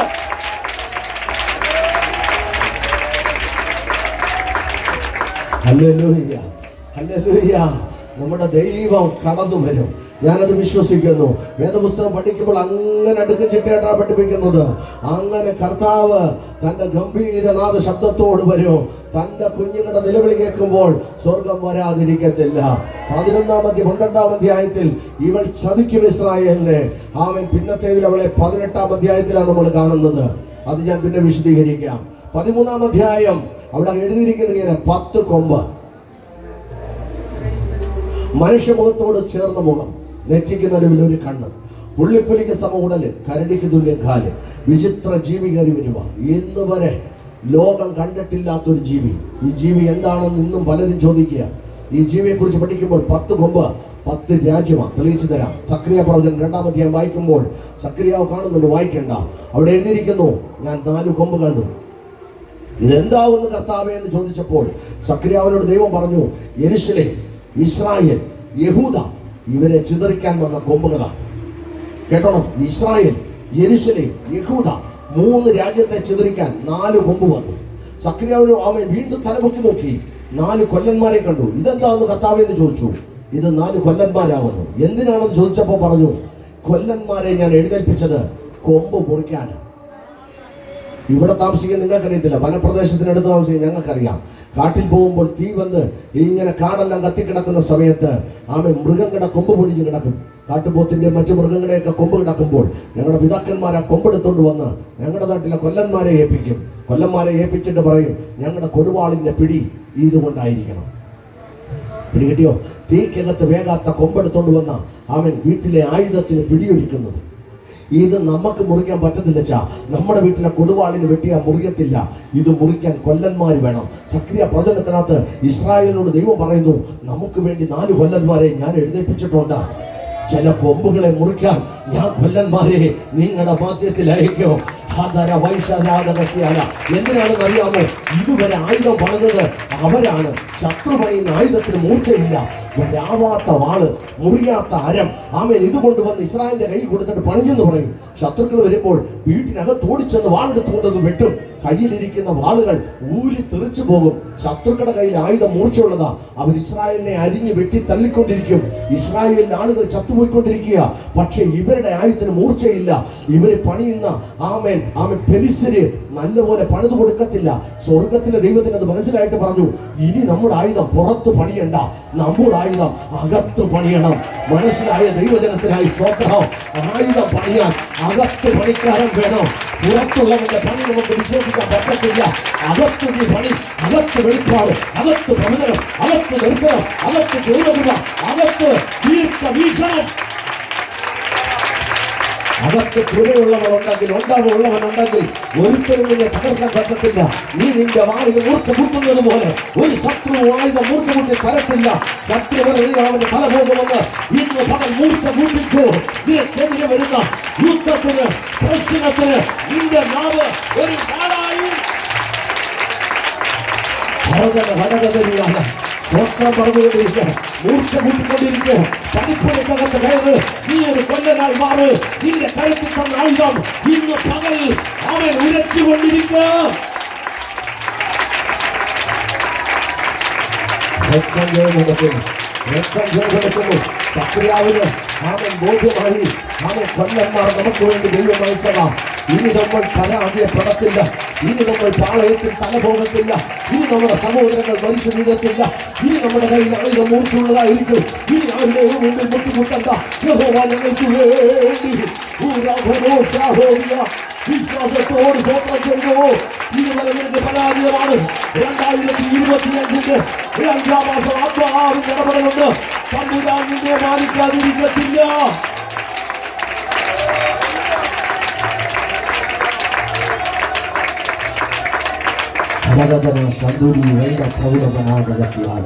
അപ്പോൾ വാഴ്ത്തത്വമുള്ള ദൈവമല്ലേ 13-ാം അധ്യായത്തിൽ കാണുന്നുണ്ട്. ആമേൻ ഈ വന്നിരിക്കുന്ന 10 കൊമ്പെന്ന് പറയുന്ന 10 രാജ്യമാണ്. ഇന്ന് ആമേൻ മോദി ഗവൺമെന്റ് 6ാം രാജ്യമായി രാജ്യത്ത് കടപിടിച്ചിരിക്കുക. നമ്മളിവിടെ ആമേൻ വിക്രം ആമേൻ കപ്പൽ പണിതതിനു ശേഷം കൊച്ചി പോർട്ട് എന്ന് പറഞ്ഞാൽ ലോകം അറിയപ്പെട്ടു. കൊച്ചി പോർട്ട്, നമ്മുടെ കൊച്ചി പോർട്ടിനെ കുറിച്ച് നമുക്കറിയാം. പണ്ട് കാലത്ത് ജോലിക്കായി ഞങ്ങൾ പോയ സ്ഥലമാണ് പോർട്ട് കൊച്ചിയിലെ ഒരു കപ്പല് കയറ്റിയിട്ട് പണിയത്തക്ക നിലയിലുള്ള ഷിപ്പുകാരായിരുന്നു. എന്നാൽ ഇന്ന് 6 കപ്പല് നിരത്തിയിട്ട് പണിയത്തക്കതുപോലെ വികസനത്തിന്റെ വലിയൊരു പദ്ധതിയായി. കഴിഞ്ഞ ദിവസം സൗദി അറേബ്യക്കടുത്ത് അമേരിക്കയുടെ ഒരു യുദ്ധക്കപ്പല് എന്ന് വെച്ചാൽ അമേരിക്കയുടെ യുദ്ധക്കപ്പല് സൗദി അറേബ്യക്ക് എടുത്തിട്ട് എല്ലാ രാജ്യത്തിന്റെയും ചുവരിനോട് ചേർന്ന് നമ്മുടെ കേരളത്തിന്റെ അതിർത്തി ഇവിടെ പിന്നെ നമ്മുടെ അതിർത്തി ഭാഗത്ത് തമിഴ്നാട് മാർത്താണ്ഡം കഴിഞ്ഞു പോകുന്ന ഭാഗത്ത് കന്യാകുമാരി സൈഡില് അമേരിക്കയുടെ ഒരു കപ്പൽ കിടപ്പുണ്ട്. സൗദി അറേബ്യയിലുണ്ട്, മസ്കറ്റിലുണ്ട്, എല്ലാ രാജ്യങ്ങളിലും അമേരിക്കയുടെ കപ്പല് അവിടെ തന്നെ കിടപ്പുണ്ട്. എന്തിനാണെന്നറിയാമോ? ഒരു യുദ്ധം വന്നാൽ അമേരിക്കയിൽ നിന്ന് ഓടി അവിടെ വരെ വരണ്ട, ഒരു രാജ്യത്തിന്റെ അനുവാദം ചോദിക്കണ്ട. അമേരിക്ക എന്ന് പറയുന്ന സകല ലോകരാജ്യങ്ങളെ ഭരിക്കുന്ന രാജ്യമാണ്. അവർ ലോകത്തിന്റെ പോലീസ് എന്നാ അറിയുന്നത്. അതുകൊണ്ട് അവരുടെ പടക്കപ്പൽ അവിടെ നിൽപ്പുണ്ട്, യുദ്ധക്കപ്പല്. ഒരു പ്രശ്നം വന്നാൽ ഇവിടുന്ന് അടിയെന്ന് പറഞ്ഞാൽ അവിടുന്ന് അടിച്ചോളൂ. അതിന് എല്ലാ രാജ്യത്തും ഇട്ടിട്ടുണ്ട്. ഇതുപോലെ അമേരിക്കയുടെ യുദ്ധക്കപ്പല് അണുവായുധ അന്തർവാഹിനി കപ്പലാച്ച കേടായി പോയി. അവർക്ക് അത് റീവർക്ക് ചെയ്യണം. തിരിച്ച് അമേരിക്ക വരെ കപ്പൽ ഓടിച്ചെല്ലത്തില്ല. അവരാശ്രയിച്ച മറ്റു രാജ്യങ്ങളിലല്ല, ഇന്ത്യ എന്ന ഭാരതത്തിൽ മോദി സർക്കാരിനെ വിളിച്ചിട്ട് പറഞ്ഞു, ഞങ്ങളുടെ കപ്പൽ അണുവായുധ സാധാ കപ്പലല്ല, സാധാ കപ്പൽ പണിയുന്ന തുറമുഖമുണ്ട്, അണുവായുധ അന്തർവാഹിനി കപ്പല് നിങ്ങൾ ഭാരതത്തിൽ പണിഞ്ഞു തരണം. ഭാരതത്തിൽ പണിയാനുള്ള ഒറ്റ പോർട്ട് കൊച്ചി മാത്രമേ ഉള്ളൂ. അപ്പോൾ കൊച്ചി കൊണ്ടിട്ട് പണിത് കൊണ്ടുപോയി. ഞാൻ പറഞ്ഞത് അമേരിക്ക പോലും ഇന്ന് ഇന്ത്യയെ ആശ്രയിക്കാനുള്ള കാര്യമെന്ന് പറയുന്നത് വികസനത്തിന്റെ യുദ്ധത്തിന്റെ സാധനം വികസനമാണ്. ഇവിടുത്തെ റോഡ് പണിയാനുണ്ട്, വീട് പണിയാനുണ്ട്, ദാരിദ്ര്യം മാറിയിട്ടില്ല. ഇവിടെ എല്ലാം കടഭാരവും നിരാശകളും ദുഃഖങ്ങളുമാണ്. അത് ഞാൻ പറയുന്നില്ല. പക്ഷേ വികസനത്തിന്റെ പാതയിൽ വന്നപ്പോൾ ലോകരാജ്യങ്ങളിൽ കിടപിടിച്ച് 6ാമത്തെ രാജ്യമായി ഇന്ത്യ മാറാനുള്ള കാരണമെന്ന് പറയുന്നത് യുദ്ധത്തിന്റെ നിരയിൽ ലോകരാജ്യങ്ങളിൽ 10 രാജ്യം കിടപിടിക്കും. മറ്റു രാജ്യങ്ങളെ പോലെ കിടപിടിച്ചു വന്നതിൽ 6ാം രാജ്യമായി ഭാരതം മാറിക്കഴിഞ്ഞു. വേദപുസ്തകത്തിൽ ഇവിടെ വെളിപ്പാട് പുസ്തകത്തിൽ പറയുന്നുണ്ട് 10 കൊമ്പ് വരും, 10 രാജ്യം. ഇനിയും 4 രാജ്യം കൂടെ വന്നു കഴിയുമ്പോൾ അവർ 10 പേര് ഒരുമിച്ച് എങ്ങോട്ട് ഏത് രാജ്യം തകർക്കണമെന്ന് തീരുമാനിക്കുന്നു. അവർ 10 രാജ്യം കൂടെ സൈൻ ചെയ്ത് കഴിഞ്ഞാൽ വേറെ രാജ്യത്തിന്റെ അവകാശം അനുവാദം ചോദിക്കത്തില്ല. റഡാർ തിരിച്ചടിക്കാൻ തുടങ്ങും. അവർ പറഞ്ഞാൽ അങ്ങനെ അവരായിരിക്കും ഭരണം നടത്തുന്നത്. വേദപുസ്തകം അതിനു മുൻപേ കാലങ്ങൾക്കും യുഗങ്ങൾക്കും തലമുറയ്ക്കും മുൻപേ എഴുതി വെച്ച അന്ന് ഇന്ന് സർക്കാർ കൊണ്ടുവരുന്നെങ്കിൽ അന്ന് സ്വർഗം കണ്ടു. രാജ്യത്ത് യുദ്ധങ്ങൾ ഉണ്ടാകും, ഭൂകമ്പങ്ങൾ ഉണ്ടാകും, ജാതിയോട് ഇറക്കുന്ന സംഭവങ്ങളുടെ പരമ്പരകൾ ഉണ്ടാകും. അതിന് നടുവിൽ നമ്മെ നിർത്തുന്ന ഒരു ദൈവം, നമ്മെ നടത്തുന്ന ഒരു ദൈവം, നമ്മുടെ തലമുറയെ കരുതുന്ന ഒരു ദൈവം, നമുക്ക് വേണ്ടി വാഴി തുറക്കുന്ന ദൈവം, നമുക്ക് വേണ്ടി വാതിലൊരുക്കുന്ന ഒരു ദൈവം ജീവിക്കുന്നതിനായി ഞാൻ എന്റെ ദൈവത്തെ വാഴ്ത്തുകയാണ്. 14-ാം അധ്യായം വിശുദ്ധരാണ്. മുദ്രയിടപ്പെട്ടവർ 7-ാം അധ്യായം. നേരെ 7 കൂടെ കഴിയുമ്പോൾ 14. മുദ്ര എന്താണ്? മുദ്ര പിശാചിന്റെ സംഖ്യ 666 എന്ന മുദ്ര. ഈ മുദ്ര എവിടെ വരും? സാത്താന്റെ ആരാധനയെ കൊണ്ടുവരും. 666 എന്ന സംഖ്യ കേൾക്കുമ്പോൾ തന്നെ ക്രൈസ്തവരായ എല്ലാവർക്കുമല്ല, പെന്തക്കോസ്തുകാരായ വീണ്ടെടുപ്പ് പ്രാപിച്ച ദൈവജനത്തിന് ഒരു അരോചകമാണ്. ഇവിടെ നമ്മൾ 666 എന്ന മുദ്ര വരുന്നു. പിശാചിന്റെ സംഘടനയ്ക്കകത്ത് എവിടെയാണ് പിശാചിന്റെ ആരാധന എത്രയോ അടുത്ത് നടക്കുന്നു. ആമേൻ. ഇവിടെ മെട്രോ സിറ്റികളിൽ ആരാധനയുണ്ട്. ഇവിടെയുള്ള എറണാകുളം പോലുള്ള സിറ്റികളിലെ ബോംബെ പോലുള്ള സിറ്റികളിലെ, ഡൽഹി പോലുള്ള വലിയ വലിയ സിറ്റികളിലെ പിശാചിന്റെ ആരാധന നടക്കുന്നു. ഈ ആരാധനയ്ക്കകത്ത് ചെന്ന് കയറണമെങ്കിൽ 30,000 രൂപ പ്രവേശന ഫീസ്. നിങ്ങൾ ഈ സഭയിൽ വന്ന് അംഗത്വം എടുക്കുമ്പോൾ നിങ്ങൾക്ക് യാതൊരു ചെലവുമില്ല. പാസ്റ്ററെ, ഞാൻ അടുത്ത ദിവസം മുതൽ ഇവിടെ വരികയാണ്, ഇവിടെ ഞാൻ കുടുംബമായി ആരാധിക്കാൻ ആഗ്രഹിക്കുന്നു എന്ന് നിങ്ങൾ സാക്ഷ്യം പറഞ്ഞിട്ടിരുന്നതല്ലേ ഉള്ളൂ. പക്ഷേ പിശാചിന്റെ ആരാധനയ്ക്ക് ചെല്ലുമ്പോൾ അവിടെ 30,000 രൂപ കൊടുത്ത് അംഗത്വം എടുക്കണം. ഈ അംഗത്വം എടുത്ത് അകത്ത് കയറുന്ന ആളുകൾക്ക് വസ്ത്രം ധരിക്കാൻ തരത്തില്ല. അമ്മയോ പെങ്ങളെന്നോ ഇല്ല, സഹോദരങ്ങളെന്നില്ല. വസ്ത്രമില്ലാതെ നഗ്നമായി നിന്നിട്ടുള്ള മ്ലേച്ഛതയുടെ ആരാധന, പാപത്തിന്റെ അഴിഞ്ഞാട്ടം, അഴുക്കാടുന്ന സ്വഭാവം, അർദ്ധരാത്രിയിലെ ആരാധന. എവിടെയെന്നവർ പെട്ടെന്ന് വിവരം പറയത്തില്ല. ആരാധന സമയമാകുമ്പോൾ ചെല്ലുന്നു.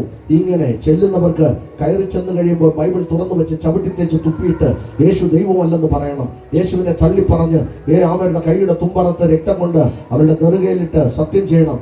യേശുവിനെ തള്ളി പറയുന്നവർക്ക് മാത്രം അവിടെ അനുവാദം കൊടുത്തുകൊണ്ട് പാപത്തിന്റെ മ്ലേച്ഛമാണെന്ന് ആരാധന നടക്കുന്നു എന്ന് സ്വർഗത്തിലെ ദൈവം കണ്ടിട്ട് അന്ന് ക്രൂശെടുത്തപ്പോൾ അമ്മമാര് കരഞ്ഞപ്പോൾ യേശു ഒരു പദം പറഞ്ഞു, എന്നെ ചൊല്ലി കരയണ്ട, നിങ്ങളുടെ തലമുറ ഓർത്ത് കര. അച്ഛാ, നമ്മൾ പോകത്തില്ലായിരിക്കും, നമ്മുടെ കുഞ്ഞുങ്ങൾ ഇതിനകത്ത് ചെന്ന് കയറാതിരിക്കാൻ ഇന്നേ പ്രാർത്ഥിക്കുന്ന ദൈവമക്കൾക്കായി ഞാൻ എൻ്റെ ദൈവത്തെ വാഴ്ത്തുകയാണ്. പാപത്തിന്റെ മ്ലേച്ഛത ഭൂമിയിൽ പറന്നു കിടക്കുന്നു.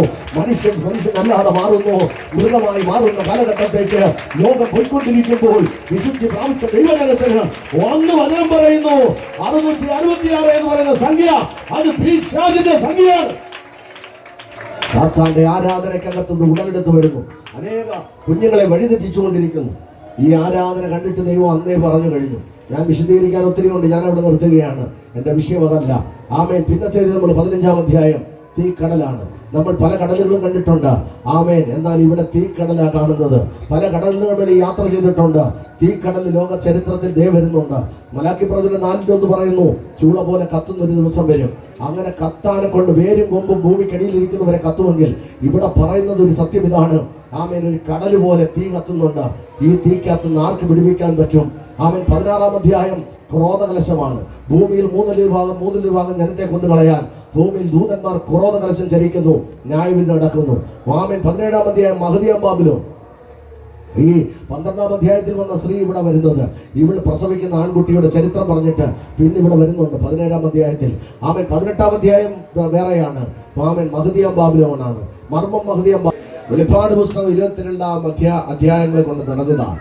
ഇതിന്റെ അവലോകനം എപ്പോഴും ഞാൻ പറയുന്നതാണ്, ആവർത്തിക്കുന്നത്. 1-ാം അധ്യായം തേജസ്കരിക്കപ്പെട്ട ക്രിസ്തുവാണ്. 1-ാം അധ്യായം തേജസ്കരിക്കപ്പെട്ട ക്രിസ്തു. 2-3 അധ്യായങ്ങൾ ആസ്യയിലുള്ള 7 സഭകളാണ്.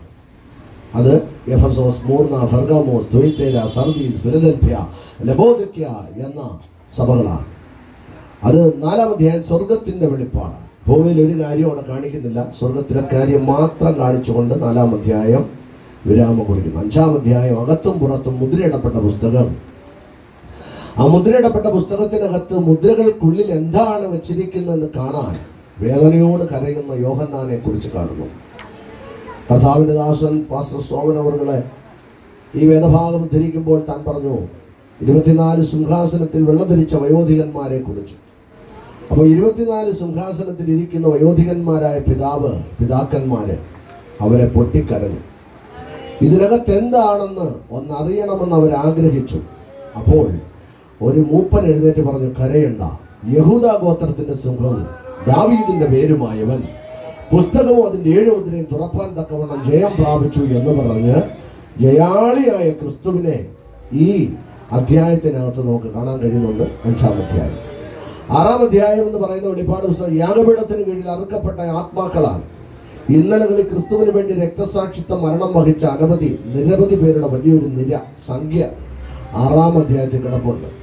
ഈ ക്രിസ്തുവിന് വേണ്ടി രക്തസാക്ഷിത്വം മരണം വഹിച്ച് മരിച്ചുപോയ പലരുടെയും നിലവിളി ഇവിടെ കേൾക്കുന്നു. എന്നാൽ ഈ അധ്യായത്തിന്റെ വലിയ അവസാനം സമയമുള്ളപ്പോൾ വായിച്ചാൽ മതി. അവർക്ക് വേണ്ടുന്ന മറുപടിയുമായിട്ടാണ് 6-ാം അധ്യായം പര്യവസാനം കൊടുക്കുന്നത്. കരമൊരുത്തി ഒരു സ്വതന്ത്രം ചെയ്യണം. ഹല്ലേലൂയ. 7-ാം അധ്യായത്തിലേക്ക് വരുമ്പോൾ വെളിപ്പാട് പുസ്തകം വിശുദ്ധരാണ്.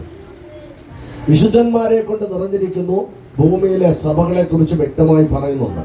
പല സംഘടനകളും അവകാശപ്പെടുന്നുണ്ട് ഈ അധ്യായത്തെ കുറിച്ച്. ഇതിനകത്ത് പറഞ്ഞിരിക്കുന്ന 144,000 പേരുടെ പട്ടിക ഞങ്ങളുടെ സഭയാണെന്ന് അവകാശപ്പെടുന്ന ഒത്തിരി സഭകളുണ്ട്, സംഘടനകളുണ്ട്. ഞങ്ങളാണ് വിശുദ്ധര്, വിശുദ്ധ ജീവിതം നയിച്ച് വേർപാടും പാലിച്ച് ഇരിക്കുന്നത് ഞങ്ങളുടെ സഭയാണ്, ഞങ്ങളാണ് മണവാട്ടി സഭയെന്ന് പറയുന്ന ഒത്തിരി സംഘടനകൾ കേരളത്തിലല്ല, ഇന്ത്യയിലും ഭാരതത്തിലും ലോകമെമ്പാടും ഭൂമിയുടെ എല്ലാ വൻകരയിലും 5 വൻകരയിലും ഇതിനെക്കുറിച്ച് അവകാശപ്പെടുന്ന സംഘടനകളുണ്ട്, സമൂഹങ്ങളുണ്ട്. നമ്മൾ ആരോടും എതിരില്ല. വിശുദ്ധിയുള്ളവർ വിശുദ്ധരാകട്ടെ, തന്നെത്താൻ വിശുദ്ധീകരിക്കട്ടെ എന്ന് വേദഭാഗം പറയുന്നുണ്ട്. എന്നാൽ അഴുക്കാടുന്നവൻ ഇനിയും അഴുക്കാടട്ടെ എന്നും പറയുന്നു. ആ ഭാഗം ഞാൻ വിശദീകരിക്കുന്നില്ല. ഓരോ സംഘടനകളും ഞങ്ങളാണ് വിശുദ്ധരെന്ന് പറഞ്ഞ് വെള്ളം ധരിച്ചു മാത്രം കഴിയുന്ന ഒത്തിരി പേരുണ്ട്. നമ്മൾക്ക് ആരോടും പരാതിയോ പരിഭവമോ ഇല്ല. വേദപുസ്തകം അനുശാസിക്കുന്ന കാര്യം, ആമേൻ, നെല്ലും പതിരും വേർതിരിക്കുമ്പോൾ നല്ല നെൽമണി കളപ്പുരയിൽ വരും. ഈ ആമേൻ നമ്മുടെ ആലപ്പുഴ സൈഡിൽ മീറ്റിങ്ങിനായി കഴിഞ്ഞ ദിവസങ്ങളിലൊക്കെ ഞാൻ ഒത്തിരി യാത്ര ചെയ്തു. ഈ യാത്ര ചെയ്യുന്ന സമയത്ത് അവിടെ ഈ നെല്ലൊക്കെ അങ്ങോട്ട് വയലിൽ വിളഞ്ഞു കിടക്കുന്ന നെല്ലുകൾ കൊയ്തെടുത്തിട്ട് അതിൻ്റെ നെല്ലുകളൊക്കെ റോഡിൽ അടിച്ച് ഇങ്ങനെ പൊടിച്ചിട്ടിട്ട് ആ നെല്ലുകളെടുത്ത് അമ്മച്ചിമാരിങ്ങനെ കാറ്റടിക്കുമ്പോൾ എതിർ ദിശയിൽ നിന്നിട്ട് ഈ നെല്ലുകൾ ഇങ്ങനെ കുടഞ്ഞിടും. അങ്ങനെ നോക്കുമ്പോൾ കാണാം അതിൻ്റെ പതിരുകളെല്ലാം കാറ്റത്ത് ദൂരോട്ട് പോകും. ഈ കുടയുന്ന നെൽമണികൾ, ആമേൻ, ഫലമുള്ളതെല്ലാം നേരെ തൂക്കിന് വീണ് വലിയൊരു കൂമ്പാരമായിരിക്കും. വേദപുസ്തകം അനുശാസിക്കുന്നത് 7-ാം അധ്യായത്തിൻ്റെ സത്യം ഇതാണ്: കാറ്റത്ത് പറന്നു പോകുന്ന പതിരുകളെ പോലെ വിശുദ്ധരല്ലാത്തവരെല്ലാം പോകും. വിശുദ്ധരായിരിക്കുന്ന ആരായിരുന്നാലും ഏത് സഭയായിരുന്നാലും വിശുദ്ധരെ കാണുന്ന ഒരു കാലം വരും. ഹല്ലേലൂയ. ദൈവം വേർതിരിക്കുമെന്നതാണ് നിർമ്മലമായ സത്യം. 8-ാം അധ്യായം എന്ന് പറയുന്നത് നമ്മൾ വായിക്കപ്പെട്ട 5-ാം അധ്യായത്തിന്റെ മുദ്ര പൊട്ടിക്കുമ്പോൾ വരുന്ന 7 കാകളമാണ്. ഈ 7 കാകളം ഊതാൻ ദൂതന്മാരെ ആക്കിയിട്ടുണ്ട്. ഞാൻ ആ ഭാഗമൊന്നും വിശദീകരിക്കുന്നില്ല. ദൂതന്മാർ കാകളമെടുത്ത് ഊതുന്നു. ഭൂമിയിലെ ഒരു ഭാഗം 2, 3, 4 ഭാഗമായി അതിനെ തരംതിരിച്ചിട്ട് ഓരോ ഭാഗത്തുള്ള ദൂതന്മാർ ഊതുമ്പോഴും ന്യായവിധി ഭൂമിയിൽ നടക്കുന്നുണ്ട്. എന്ന് വെച്ചാൽ അതിനകത്ത് 3-1 ഭാഗം ജനം വീണുപോകും. അവരെ ദൈവം ഏൽപ്പിച്ചു കൊടുക്കുന്ന ഒരു സംഭവമാണ് 8-ാം അധ്യായം. 9-ാം അധ്യായത്തിനകത്ത് വിശുദ്ധരാണ്.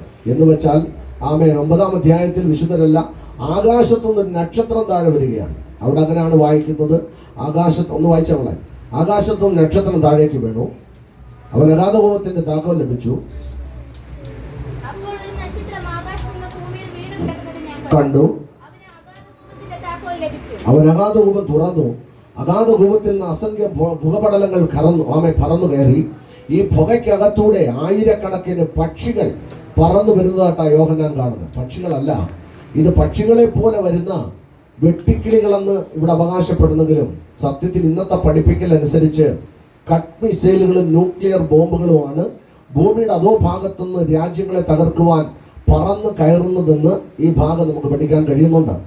ഇന്ന് ഉള്ള ഫ്ലൈറ്റുകളൊക്കെ കണ്ടു കഴിഞ്ഞാൽ, യുദ്ധ പ്ലെയിനുകൾ കണ്ടാൽ ഒരു കിളി പറന്ന് വരുന്നവരിരിക്കും. അതേ ഭാഗത്തിലുള്ള ചിറകുകൾ, അതേപോലുള്ള രീതികളെ, അതിൻ്റെ വീലുകളൊക്കെ കണ്ടു കഴിഞ്ഞാൽ ഒരു പക്ഷിയുടെ കാലിരിക്കുന്നത് പോലെ, ആമേൻ, വളരെ വ്യക്തമായിട്ട് പണി കഴിപ്പിച്ചിരിക്കുന്ന യോഹന്നാന്റെ വെളിപ്പാട് തെറ്റല്ല. പക്ഷികളെ പോലെ ഭൂമിയിൽ നിന്ന് പറന്നു കയറുന്നെന്ന് പറഞ്ഞിട്ട് താഴെ ഭാഗത്ത് എഴുതി വെച്ചിരിക്കുന്നു, ഭൂമിയിലുള്ള പച്ചിപ്പ് മുഴുവനും കൊത്തിത്തിന്നും. എന്ന് വെച്ചാൽ നഷ്ടപ്പെട്ടു പോകും. ബോംബുകൾ വീഴുമ്പോൾ ഭൂപടലങ്ങൾ പൊങ്ങിയിട്ട് ആ പൊടിപടലങ്ങളായിട്ട് ഭൂമി മുഴുവനും കാണാൻ പറ്റാത്തതുപോലെ പൊടി കൊണ്ട് നിറയും. പച്ചിപ്പുകളെല്ലാം, ആമേൻ, തകർന്നു പോകുന്ന നിലവാരത്തിൽ ആയിരക്കണക്കിന് മിസൈലുകൾ നിലത്ത് വീണ് പൊട്ടിച്ചിതറുമ്പോൾ ഭൂമിയിൽ ഉണ്ടാകുന്ന ന്യായവിധിയെക്കുറിച്ചാണ് 9-ാം അധ്യായം വളരെ വ്യക്തമായി പറയുന്നത്. ഇതൊക്കെ ഒരുപാട് വിശദീകരണത്തിനുള്ള സമയവും സാഹചര്യമൊക്കെ ഒരുക്കുമ്പോൾ ദൈവം അത് വിശദീകരിപ്പിക്കട്ടെ, സാഹചര്യം ഒരുക്കട്ടെ. അപ്പോൾ ഭൂമിയിൽ ഒരു വലിയ സംഭവങ്ങളുടെ പരമ്പരകൾ 9-ാം അധ്യായത്തിൽ നമ്മൾ പഠിക്കുന്നുണ്ട്. വേദപുസ്തകത്തിൽ ഏറ്റവും അവലോകനം ചെയ്തിരിക്കുന്നത് 9-ാം അധ്യായമാണ്. ഈ 9-ാം അധ്യായത്തിന്റെ നിർമ്മല സത്യം എവിടെയാണ് പാസ്റ്ററെ യുദ്ധ പ്ലെയിനുകൾ കരുതിയിരിക്കുന്നത്, യുദ്ധ സാധനങ്ങൾ കരുതിയിരിക്കുന്നത്? അങ്ങ് ദൂരങ്ങൾ പോണ്ട, മറ്റ് രാജ്യങ്ങൾക്കൊന്നും പോണ്ട. നമ്മൾ ഇവിടുന്ന് വടക്കേന്ത്യ പ്രദേശത്തേക്ക്, വിവിധ ഇടങ്ങളിലേക്ക് യാത്ര ചെയ്യുമ്പോൾ, ഇവിടുന്ന് ഗുജറാത്ത് ഭാഗത്തേക്കോ വിരാവൽ ഭാഗത്തേക്കോ അല്ലെങ്കിൽ മറ്റ് ഏതെങ്കിലും സ്റ്റേറ്റുകളിലോട്ടോ യാത്ര ചെയ്യുമ്പോൾ, ട്രെയിനകത്ത് പോകുമ്പോൾ, മണിക്കൂറുകൾ ഇങ്ങനെ ട്രെയിനകത്ത് യാത്ര ചെയ്യുമ്പോൾ, ചില മലകളുടെ സൈഡുകളെ, ചില താഴ്വരകളൊക്കെ പ്രത്യേകിച്ചും മുള്ളുവേലിയൊക്കെ ഇട്ടിട്ട് പട്ടാളക്കാരിങ്ങനെ തോക്കുമായിട്ട് ഈ മുള്ളുവേലിക്ക് ചുറ്റും നിൽക്കും. ഈ മുള്ളുവേലിക്ക് അകത്തൊന്നും കാണാൻ കഴിയത്തില്ല. കുറച്ച് കല്ലുകളൊക്കെ എവിടെ കുഴിച്ചിട്ടിരിക്കുന്നത് കാണാം. ഈ കല്ലുകൾക്കകത്ത് പല സൈസിലെ പെയിന്റുകളൊക്കെ അടിച്ചിട്ട് ആ കല്ലിനകത്ത് 1500, 250, ബാർ 4, അങ്ങനെ പല വിധത്തിലുള്ള നമ്പറുകൾ, കോഡുകൾ അവർ ഇട്ടിട്ടുണ്ട്. നമ്മൾ ഒരു പ്രാവശ്യം യാത്ര ചെയ്യുമ്പോൾ ഞാൻ ഈ കമ്പാർട്ട്മെന്റിലുള്ള ഒരു പട്ടാളക്കാരനോട് ചോദിച്ചു, ചേട്ടാ ഇതെന്താണ് ഇങ്ങനെ? അദ്ദേഹം പറഞ്ഞു, ഈ ഇന്ത്യ ഗവൺമെന്റ് സൂക്ഷിച്ചു വെച്ചിരിക്കുന്ന ബോംബുകളാണ്. വിവിധ ഇടങ്ങളിൽ നമ്മുടെ രാജ്യത്തിന്റെ സുരക്ഷതയ്ക്ക് വേണ്ടി ഇന്ത്യ ഗവൺമെന്റ് തന്നെ കരുതി വെച്ചിരിക്കുകയാണ്. അവിടെ ഒന്നും ആർക്കും എടുക്കാൻ പറ്റത്തില്ല.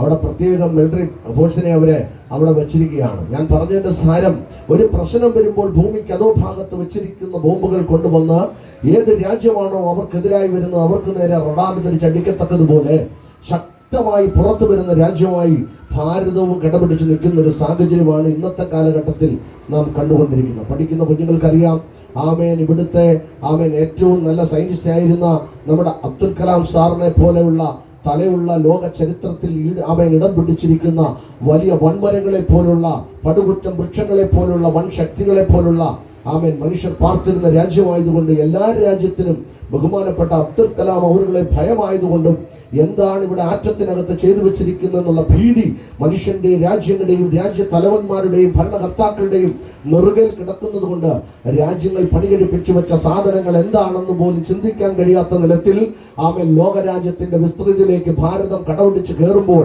ഒന്ന് നമുക്കറിയാം, വെളിപ്പാട് പുസ്തകം 9-ാം അധ്യായത്തിൽ പറയുന്നത് പോലെ യോഹന്നാൻ വെളിപ്പാടിൽ കണ്ടെങ്കിൽ ആത്മാവിൽ ദൈവമക്കൾക്കറിയാം ഈ കാലഘട്ടം തങ്ങളിൽ താരതമ്യപ്പെടുത്തുമ്പോൾ ഒന്ന് മനസ്സിലാക്കാൻ കഴിയുന്നു. വെട്ടിക്കിളി എന്ന് ഭൂമിക്കടിയിൽ വെച്ചിരിക്കുന്ന വെട്ടിക്കിളിയല്ല, ഇത് കട്ട് മിസൈലുകളായി ലോകരാജ്യങ്ങളെ തകർക്കാൻ കയറുന്ന ഒരു കാലമുണ്ടെന്ന് വളരെ വ്യക്തമായി വചനം വിളിച്ചു പറയുന്നു. കരമുയർത്തി കർത്താവിന്റെ മഹത്വം എടുത്തോട്ടെ.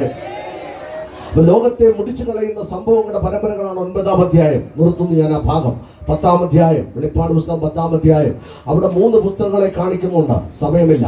1 ഓർമ്മയുടെ പുസ്തകം, 2 ന്യായവിധിയുടെ പുസ്തകം, 3 ജീവന്റെ പുസ്തകം. ജീവന്റെ പുസ്തകത്തിൽ പേരെഴുതി കാണാത്ത ഏവനെയും തീപ്പൊയ്ക്ക് തള്ളിക്കളയുമെന്ന് വെളിപ്പാട് പുസ്തകം പറയുന്നു. അതിനാണ് പറയുന്നത്, കുഞ്ഞെ രക്ഷിക്കപ്പെടണം, ദൈവവചനം പ്രമാണിക്കണം, സ്നാനപ്പെടണം, ദൈവത്തിന്റെ കൽപ്പന കീഴുറ്റവരായി നിങ്ങൾ മാറണം. നിങ്ങൾ ഇവിടെ രക്ഷിക്കപ്പെട്ട് കഴിയുമ്പോൾ നിങ്ങളുടെ പേര് ഇവിടുത്തെ റേഷൻ കാർഡിലല്ല, ഇവിടുത്തെ ആധാറിലല്ല, ഇവിടുത്തെ പാൻ കാർഡിലല്ല, ഇവിടുത്തെ പാസ്പോർട്ടിലല്ല നിങ്ങളുടെ പേര് ചേർക്കുന്നത്. രക്ഷിക്കപ്പെട്ടവരുടെ പേരെഴുതുന്ന ഒരു പുസ്തകം സ്വർഗത്തിലുണ്ട്. ഭൂമിയിൽ ആ പുസ്തകമില്ല. ഇവിടെ നീ രക്ഷിക്കപ്പെടുമ്പോൾ നിന്റെ പേര് സ്വർഗത്തിൽ എഴുതുന്നത് കൊണ്ട് ഇന്ന് പകൽ മഹത്വം ദൈവത്തിന് കൊടുക്കട്ടെ.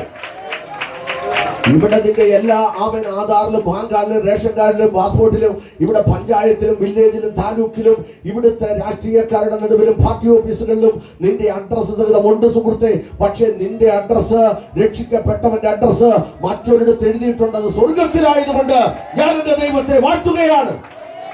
സ്വർഗത്തിൽ പേരെഴുതിയിട്ടുണ്ട്. അവിടെയാണ് രക്ഷിക്കപ്പെടുന്നവരുടെ പേരെഴുതുന്നത്. ജീവന്റെ പുസ്തകം, ജീവന്റെ പുസ്തകത്തിൽ പേരെഴുതി കാണാത്തേവനെയും തീപ്പൊയ്കയെ തള്ളാൻ വെച്ചിരിക്കുക. ഒരു തീപ്പൊയ്ക കത്തുന്നുണ്ട്. അതാണ് നമ്മൾ പഠിക്കുന്നത്, ഒരു വലിയ തീപ്പൊയ്ക. ഇതുവരെ നമ്മളെ ചൂടിനകത്തോട്ട് അടുക്കുമ്പോൾ ഭയമാണ്. എന്നാൽ എരിയുന്ന തീക്കകത്ത് മനുഷ്യൻ ചെന്ന് വീഴാതിരിക്കാൻ പാപത്തിന്റെ പടുകുറ്റം കുഴിയിൽ നിന്നും മനുഷ്യനെ വീണ്ടെടുത്ത് ദൈവത്തോട് സമത്വമായി നിർത്തുവാൻ മനുഷ്യനെ വീണ്ടെടുക്കുമ്പോൾ, അവൻ രക്ഷിക്കപ്പെട്ട് കഴിയുമ്പോൾ, അവൻ ക്രിസ്തുവിലേക്ക് അടുക്കുമ്പോൾ അവന്റെ പേര് സ്വർഗത്തിൽ എഴുതും. ആ പേരെഴുതാനാ സുഹൃത്തെ രക്ഷിക്കപ്പെടണം എന്ന് പറയുന്നത്. സ്വർഗത്തിൽ പേരെഴുതപ്പെടും. ഇപ്പം നമ്മൾ ദൈവമക്കളാ, നമുക്ക് ഇതിൻ്റെ മർമ്മസത്യം അറിയാം. പാലക്കാട് ഞാനൊരു മീറ്റിങ്ങിന് വർഷങ്ങൾക്ക് മുൻപ് വലിയൊരു 21 ദിവസം പന്തലിട്ട മീറ്റിംഗ് നടക്കുക. കേരളത്തിലുള്ള പ്രമുഖരായ കർത്തദാസന്മാരെ ക്ഷണിച്ചിട്ടുണ്ട്. ഒരു ദിവസം ദുബായിലുള്ള ഒരു കർത്തദാസൻ മുഖാന്തരം എനിക്ക് അവിടെ ഒരു മീറ്റിങ്ങിന് പ്രസംഗിക്കാൻ അവസരമൊരുക്കി. പാലക്കാട് ടൗണിനോട് നിന്ന് കല്ലടിക്കോട് എന്ന് പറയുന്ന സ്ഥലത്ത് IPCയുടെ സെൻട്രൽ പാസ്റ്റർ ആയിരിക്കുന്ന AC എബ്രഹാം, അദ്ദേഹത്തിന്റെ മകൻ വടക്കേന്ത്യയിലെ ഒരു വലിയ സംഘടന നടത്തിക്കൊണ്ടിരിക്കുന്ന IPCയുടെ സംഘടന നടത്തുന്ന ഒരു പാസ്റ്റർ സാമ ദുബായിൽ വെച്ച് എന്നെ പരിചയപ്പെട്ടതാണ്. അദ്ദേഹമാണ് അവിടെ. ഒരു ദിവസം ജിനു ജോർജ് പ്രസംഗിച്ചു. ഒരു ദിവസം എനിക്ക് അവസരം കിട്ടി. 21 ദിവസം വാസം നടക്കുക. വലിയ പന്തൽ ടെന്റടിച്ചിരിക്കുക. IPCയുടെ അറിയപ്പെട്ട കർത്തദാസന്മാരെല്ലാം വരുന്നുണ്ട്. പ്രസംഗിക്കാൻ ഞാൻ ചെല്ലുമ്പോൾ എന്നെക്കുറിച്ച് അവിടെ അറിയാവുന്ന ആരുമില്ലാതിരിക്കുന്ന ഒരു സ്ഥലത്ത് പ്രസംഗിക്കാൻ ഞാൻ ചെല്ലുമ്പോൾ പ്രാർത്ഥിക്കാൻ മൈക്ക് കയ്യിൽ തന്നു. പ്രാർത്ഥിച്ചു കഴിഞ്ഞപ്പോൾ എൻ്റെ കുഞ്ഞിൻ്റെ പ്രായമുള്ള ഒരു കൊച്ചുകുഞ്ഞ്, ഒരു പെൺകുഞ്ഞ് അതിന് നടുവിൽ നിന്ന് എന്നോട് പ്രവചന ശബ്ദം പറഞ്ഞു. അവൾ പറയുന്നത് പേര് വിളിച്ചാ ദൂത് പറയുന്നത്. അവൾ പേര് വിളിച്ച് ദൂത് പറയുമ്പോൾ ഞാൻ ആ സ്റ്റേജിൽ നിന്ന് അറിയാതെ മുട്ടുകുത്തി അവിടെ നിന്നുപോയി. പറഞ്ഞതിന്റെ സാരം, നിന്നെ അറിയുന്ന ഒരുവൻ ഇതിന് നടുവിലുണ്ടെന്ന് നീ മറന്നു പോകരുത്. നീ എവിടെ ജനിച്ചാലും, നീ എവിടെ ആയിരുന്നാലും, എവിടെ യാത്ര ചെയ്താലും നിന്നെ കുറിച്ച്, നിന്റെ തലമുറയെ കുറിച്ച്, നിന്റെ അഡ്രസ് സഹിതം, പേര് സഹിതം കൃത്യമായി ചോരക്കുഞ്ഞിന്റെ അതിരത്തിലൂടെ പ്രവചനമായി പുറത്തു വന്നെങ്കിൽ അറിയാത്തത് കൊണ്ടല്ല എന്നോർത്ത് സ്തോത്രം പറ. എന്നെ നിങ്ങളുടെയും പേര് സ്വർഗത്തിൽ എഴുതുമ്പോൾ പാലക്കാടിന്റെ ഒരു കോണിലിരിക്കുന്നവർക്ക് പേര് വെളിപ്പെടുത്തുന്ന ഒരു ദൈവം. ഞാൻ പറയുന്നത് നമ്മുടെ പേരറിയാവുന്ന, അതാണ് രക്ഷിക്കപ്പെടുമ്പോഴുള്ള വ്യത്യാസം. അപ്പോൾ ജീവന്റെ പുസ്തകത്തിൽ പേരെഴുതണം. ഒന്ന് ജീവന്റെ പുസ്തകം, ന്യായവിധിയുടെ പുസ്തകം, പിന്നെ ഓർമ്മയുടെ പുസ്തകം. 3 പുസ്തകങ്ങളുണ്ട്. ഓർക്കുന്നില്ല കർത്താവേ, ഞാനത് ചെയ്തിട്ടില്ല, എനിക്കറിയത്തില്ല എന്ന് പറഞ്ഞാൽ ഓർമ്മയുടെ പുസ്തകം തുറക്കും. നീ ജനിച്ച നാൾ മുതൽ. ഇപ്പൊ ഇവിടെ ഇരിക്കുന്നവർക്ക് കൊച്ചിലെ നേഴ്സറി പോയതൊക്കെ ഓർമ്മയാണെന്നവരുണ്ട്. ചിലർക്ക് അത് ഓർമ്മയില്ല, 1ാം ക്ലാസ്സിൽ പഠിക്കുന്ന ഓർമ്മ വരുന്നത്. പക്ഷേ നിന്റെ അമ്മ നിന്നെ പ്രസവിച്ചിടുന്ന സമയം മുതൽ നീ ഓർക്കുന്ന ഓർമ്മ ദൈവം തുറന്നാണ്. ചോരയെ കുളിച്ച് നീ നിലത്ത് വീണ സമയം മുതൽ നീ ഓർക്കും, ഓർമ്മ വെക്കും. നീ എന്തെല്ലാം ചെയ്തോ, എവിടെല്ലാം പോയോ, എങ്ങനെയായിരുന്നോ, എല്ലാം അവിടെ കാണും. അത് കാണാതിരിക്കാനാ പറയുന്നത്, നിങ്ങൾ കൂടി വരുമ്പോഴൊക്കെയും നിങ്ങളെ തന്നെ ശുദ്ധീകരിപ്പീൻ. സന്തോഷത്തോടെ ആമേൻ പറഞ്ഞാട്ടെ. കർത്താവേ, ഞാൻ ഭാവിയാണെന്ന് പറയുമ്പോൾ എന്റെ കുറവുകൾ ക്ഷമിക്കണം എന്ന് പറയുമ്പോൾ ദൈവം തന്റെ പാപത്തെ രക്തം കൊണ്ട് കഴുകും. ആ കഴുകി കഴിഞ്ഞാൽ പിന്നെ നീ ഒരു പുതിയ വ്യക്തിയായി മാറും. ആമേൻ. ആരൊക്കെ നിന്നാലും നീ ലജ്ജിക്കേണ്ടി വരത്തില്ല. ആമേൻ. സ്ക്രീനിൽ നിന്റെ പാപം തെളിയാതിരിക്കുവാൻ ദൈവത്തിന്റെ രക്തത്താൽ നീ കഴുകപ്പെടുവാൻ ദൈവവചനം അനുശാസിക്കുന്നു. ഒരു ആമേൻ പറഞ്ഞേ പറ്റത്തുള്ളൂ. ഹല്ലേലൂയ. അങ്ങനെ ഓർമ്മയുടെ പുസ്തകം, ജീവന്റെ പുസ്തകം, ന്യായവിധിയുടെ പുസ്തകം. ന്യായവിധി അകപ്പെടുന്നത് പിശാചിന് വെച്ചിരിക്കുന്ന, അതാണ് 20ാം അധ്യായത്തിൽ വായിച്ചത്. അങ്ങോട്ട് വരാം. അപ്പം പിശാചിനും അവന്റെ കൂട്ടർക്കും വെച്ചിരിക്കുന്ന ന്യായവിധിയാണ്. മനുഷ്യന് അവൻ കൊടുക്കുന്നത് മനുഷ്യൻ ദൈവത്തെ മറന്നു പോകുന്നത് കൊണ്ട്. അതുകൊണ്ട് ദൈവം മനുഷ്യന് ന്യായവിധി കൊടുക്കുന്നുണ്ട് ആ ഭാഗത്ത്. എന്നാൽ 10ാം അധ്യായം അങ്ങനെ. 11ാം അധ്യായം 2 സാക്ഷികളാണ്. ആരാണ് 2 സാക്ഷികൾ? ഇന്ന് സ്വർഗത്തിൽ ജീവനോടിരിക്കുന്ന 2 പേരുണ്ട്, ഹാനോക്കും ഏലിയാവും. ചിലർ പറയുന്നത് മോശയാണെന്ന്. മോശയില്ല, മോശ മരിച്ചു. മോശ മരിച്ചു എന്ന് നമ്മളവിടെ വായിക്കുന്നു. മരിച്ചുപോയവൻ മരിച്ചുപോയി. ജീവനോട് ഹാനോക്കും ഏലിയാവും ഉണ്ട്. വെള്ളം വ്യക്തമാക്കിയത് മോശയാണല്ലോ. ചിലർ അത് അവകാശപ്പെടുന്നുണ്ട്, സഭകൾ അങ്ങനെ പഠിപ്പിക്കുന്നുണ്ട്. പക്ഷെ അവിടെ മറ്റൊരു കാര്യമുണ്ട്. ഹാനോക്കിന് വന്നാൽ ഹാനോക്കിനെ കൊണ്ട് 3.5 വർഷം ഇനി ശുശ്രൂഷിപ്പിക്കും ദൈവം. ഏലിയാവിനെ കൊണ്ട് 3.5 വർഷം ഭൂമിയിൽ പ്രസംഗിപ്പിക്കും. ഇന്ന് സാറ്റലൈറ്റ് കമ്പ്യൂട്ടർ യുഗമായതുകൊണ്ട് സകല മൊബൈൽ ഫോണിലും ഇവർ വരുന്നത് കാണും, ലോകം മൊത്തം കാണും. ആകാശത്തൊരു കൊടുമുഴക്കം ഉണ്ടാകും, എന്തോ ഒരു 2 GB വരുന്ന പോലെ തോന്നും. ക്യാമറകൾ മുഴുവനും, മീഡിയ മുഴുവനും അങ്ങോട്ട് നിൽക്കും. ഈ വരുന്ന ജീവികളെ ശ്രദ്ധിച്ച് നോക്കുമ്പോൾ 2 പേരായിരിക്കും, ഹാനോക്കും ഏലിയാവും. അവർ ജീവി എന്നുമല്ല, അവർ നേരെ വരും, ഭൂമിയിൽ വരും. 3.5 വർഷം ഭൂമിയിൽ പ്രസംഗിക്കും. വേദപുസ്തകം പറയുന്നു. എന്നിട്ട് അവർ മരിക്കും, അവരുടെ ജഡം തെരുവി കിടക്കും. ഇവർ സ്വർഗത്തിൽ നിന്ന് വന്ന ശക്തികളായതുകൊണ്ട് ഒരു മനുഷ്യനും ഈ ബോഡിയിൽ തൊടത്തില്ല. 3.5 വർഷം കഴിയുമ്പോൾ വന്ന് പ്രസംഗിച്ച ഇവര് മരിച്ചു കഴിയുമ്പോൾ 3 ദിവസം തെരുവി കിടക്കും. അത് കഴിഞ്ഞതിന് ശേഷം വചനം പറയുന്നു, അവർ തന്നെത്താൻ ജീവൻ പ്രാപിച്ച് സ്വർഗത്തേക്ക് പോകും. അങ്ങനെ 2 പേര് വരാൻ പോവുകയാണ്. ഇനി വരാം, സമയം അടുത്ത് വരുന്നതിനായി ഞാൻ ദൈവത്തിന് നന്ദി പറയാം. 11ാം അധ്യായം വീട്ടിൽ പോയി വായിച്ചാൽ മതി. 12ാം അധ്യായത്തിലേക്ക് വരുന്നു. സൂര്യനെ അണിഞ്ഞ സ്ത്രീ, അവൾ പ്രസവിച്ച ആൺകുട്ടി. ലോക ചരിത്രത്തിൽ ഇന്നും ബൈബിൾ കോളേജുകളിൽ തർക്കവിഷയമായി പഠിപ്പിക്കുന്ന ഒരു സംഭവമാണിത്. ആരാണ് ഈ സ്ത്രീ എന്നാണ് ചോദ്യം. യെരുശലേം ദേവാലയത്തിന്റെ ആരാധന പുരുഷനാക്കി ഈ സ്ത്രീ പ്രസവിക്കുന്ന കുഞ്ഞിനെ കൊണ്ടുവരും. ഇവൾ യഹൂദന്മാരുടെ മുഖത്ത് കാപട്യത്തിന്റെ മുഖംമൂടി എടുത്തിടും. യഹൂദന്മാരുടെ മുഖത്ത് കള്ളത്തരം പറഞ്ഞ്, വഞ്ചന പറഞ്ഞിട്ട് യഹൂദന്മാരുടെ മുഖത്ത് ഇവള് കള്ളത്തരം കൊണ്ട് മറകെട്ടും. ആരാണ് ഈ കുഞ്ഞിന്റെ അപ്പൻ എന്ന് ചോദിക്കുമ്പോൾ സൂര്യ ഭഗവാനാണെന്ന് പറയും. എന്നിട്ട് ഈ കുഞ്ഞിനെ പ്രസവിച്ച് ഇത് നിങ്ങളുടെ വാഴ്ത്തപ്പെട്ട ക്രിസ്തുവാണെന്ന് പറഞ്ഞ് ആലയത്തിൽ കൊണ്ടുവന്ന് നിർത്തും. ക്രിസ്തു എന്ന വ്യാജപ്പേരോട് നിർത്തിയിരിക്കുന്ന കുഞ്ഞ് അവിഹിത ബന്ധത്തിലുണ്ടായ കുഞ്ഞാണ്. ആ കുഞ്ഞിന്റെ പിതാവ് സൂര്യ ഭഗവാനാണ്. എന്നിട്ട് ഇതിനെ വളർത്തിക്കൊണ്ടുവരും. ഈ കുഞ്ഞ് വളർന്നു വന്ന് ആരാധന നടത്തും യെരുശലേം ദേവാലയത്തിനകത്ത്. യഹൂദന്മാരെ വഞ്ചിച്ച് ആരാധന നടത്തിക്കൊണ്ടിരുന്നിട്ട് യഹൂദന്മാർ വെറുക്കപ്പെട്ട പെൺപന്നിയെ കൊണ്ടുവന്ന് അറത്ത് യാഗം നടത്തും.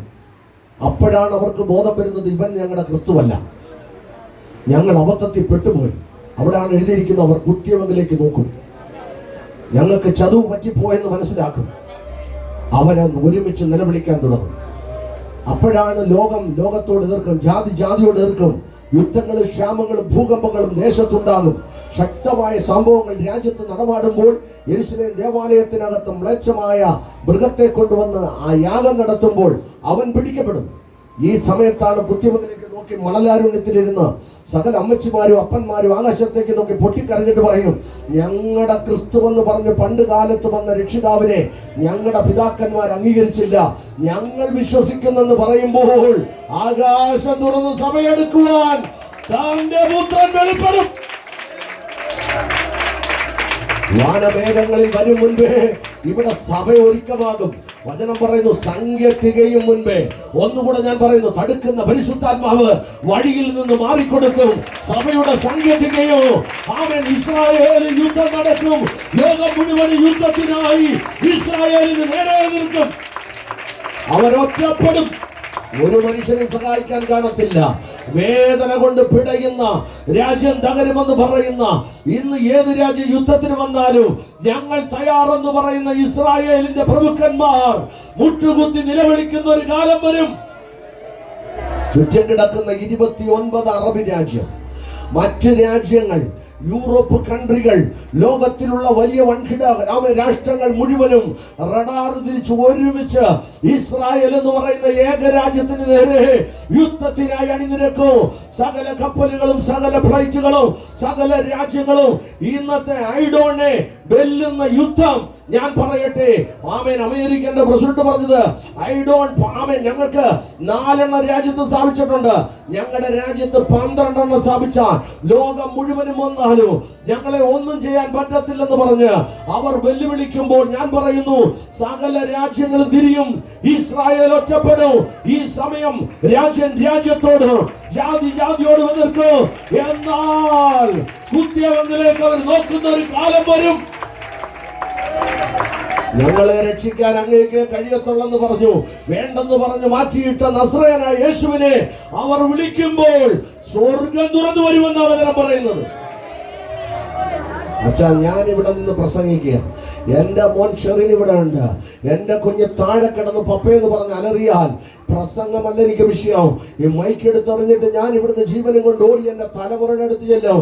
അവന്റെ ശബ്ദം എനിക്ക് തിരിച്ചറിയാൻ പറ്റും. ഇന്ന് ഞാൻ പറയട്ടെ, ദൈവ പൈതൽ നിലവിളിച്ചാൽ സ്വർഗം തുറന്നു വരാതിരിക്കത്തില്ല മോനെ.